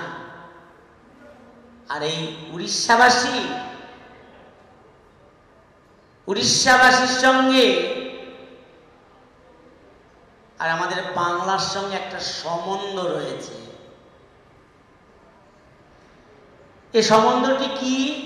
এই সম্বন্ধটি কিন্তু এই মহাজনেরই বাক্য। এটি বাক্যটি কিরকম? একদিন রাত্রিবেলা ভজন হচ্ছে, সেই ভজন ঘরে ভজনে তখন সবাই তাবর লোকরাও ছিলেন। ঠিক সেই সময় এই উড়িষ্যা থেকে এক উড়িয়া গেছে ওখানে, গুরু ভাই সম্ভবত, এবং গুরুদেবও খুব তাদের ভালোবাসতেন। গুরুদেব ওই ভজনের সময় কেউ তাকে ডাকাডাকি ওরকম থাকতে নাকি, তো ওনারা দেখাই সঙ্গে সঙ্গে এইভাবে ডাকা পাশে বসাইছেন। পাঠটা শেষ হয়ে গেছে, সবাই সবার কথা জানাচ্ছে, গুরুদেবকে প্রণাম করছে। গুরুদেব প্রথমেই বললেন, জানো আজকে এই ভজনে এত আনন্দ হলো কেন? সবাই জিজ্ঞাসা করলেন, কেন হলো এই আনন্দ? বলে, দেখো উড়িয়া আর গৌড়িয়া আজকে একসাথে আনন্দ হয়েছে, উড়িয়ার গৌড়িয়া মিল হয়েছে, তাই তো আনন্দ। এটা গুরুদেব বললেন শুধু নয়, তার চূড়ান্ত দৃষ্টান্ত রেখেছেন। সে কে? সে মহাপ্রভু। মহাপ্রভু একবার সেই গৌড় দেশ থেকে মহাপ্রভুর যখন মহাপ্রভু না, ওই অদ্বৈত প্রভু তার ওই গৌড় দেশ থেকে আসতে পারছে না, তার বয়সের ভার। সেই বয়সের ভারে উনি কি করলেন? একটি চিরকুটে একটি লিখলেন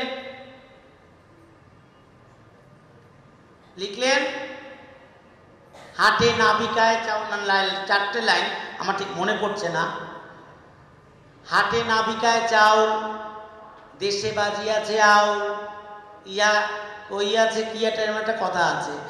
হাট মানে নামের হাটের কথা বলেছে। হরিনাম সংকীর্তনের কথা বলেছে, যেটি থেকে আমরা মূলত তরাবো, এবং তার দৃষ্টান্ত কলকাতা আশ্রমে রেখে গেছে।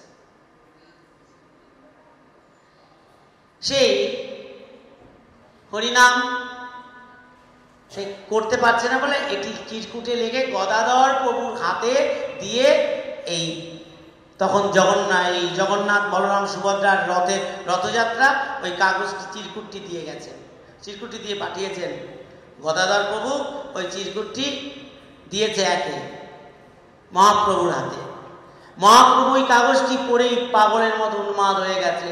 সঙ্গে সঙ্গে মহাপ্রভু সকল সেই গৌরিয়াবাসীদের সকলকে ডেকেছে, ডেকে বলছে তোমরা এই মুহূর্তেই তোমরা রওনা দাও নবদ্বীপে, নামের হাট বন্ধ হয়ে গেছে, যাও তোমরা নামের হাট বসাও, নামের হাট বসাও।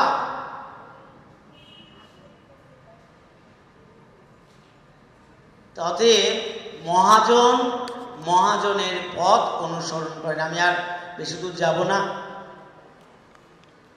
মূলতই আমাদের দুর্গাপ্রশ্ন পরমহংসদেব গুরুদেব এই যাতা, এই যে খুঁটি, এই খুঁটি ধরেই আমরা আমাদের গন্তব্যস্থলের দিকে আগাবো। মা বই, কোনো চিন্তার কারণ নাই।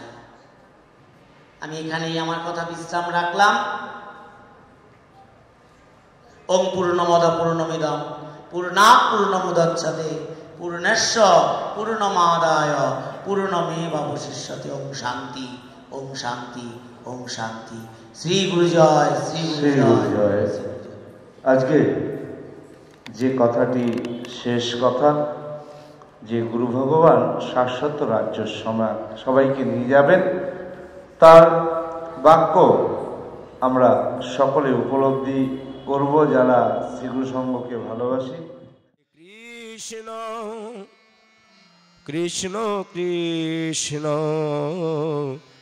হরে হরে, হরে রাম হরে রাম, রাম রাম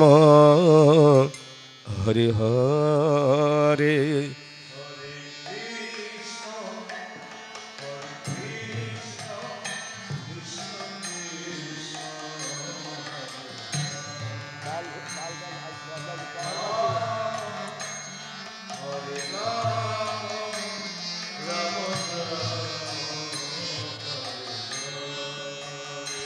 হরে কৃষ্ণ হরে কৃষ্ণ কৃষ্ণ কৃষ্ণ হরে হরে, হরে রাম হরে রাম, রাম রাম হরে হরে।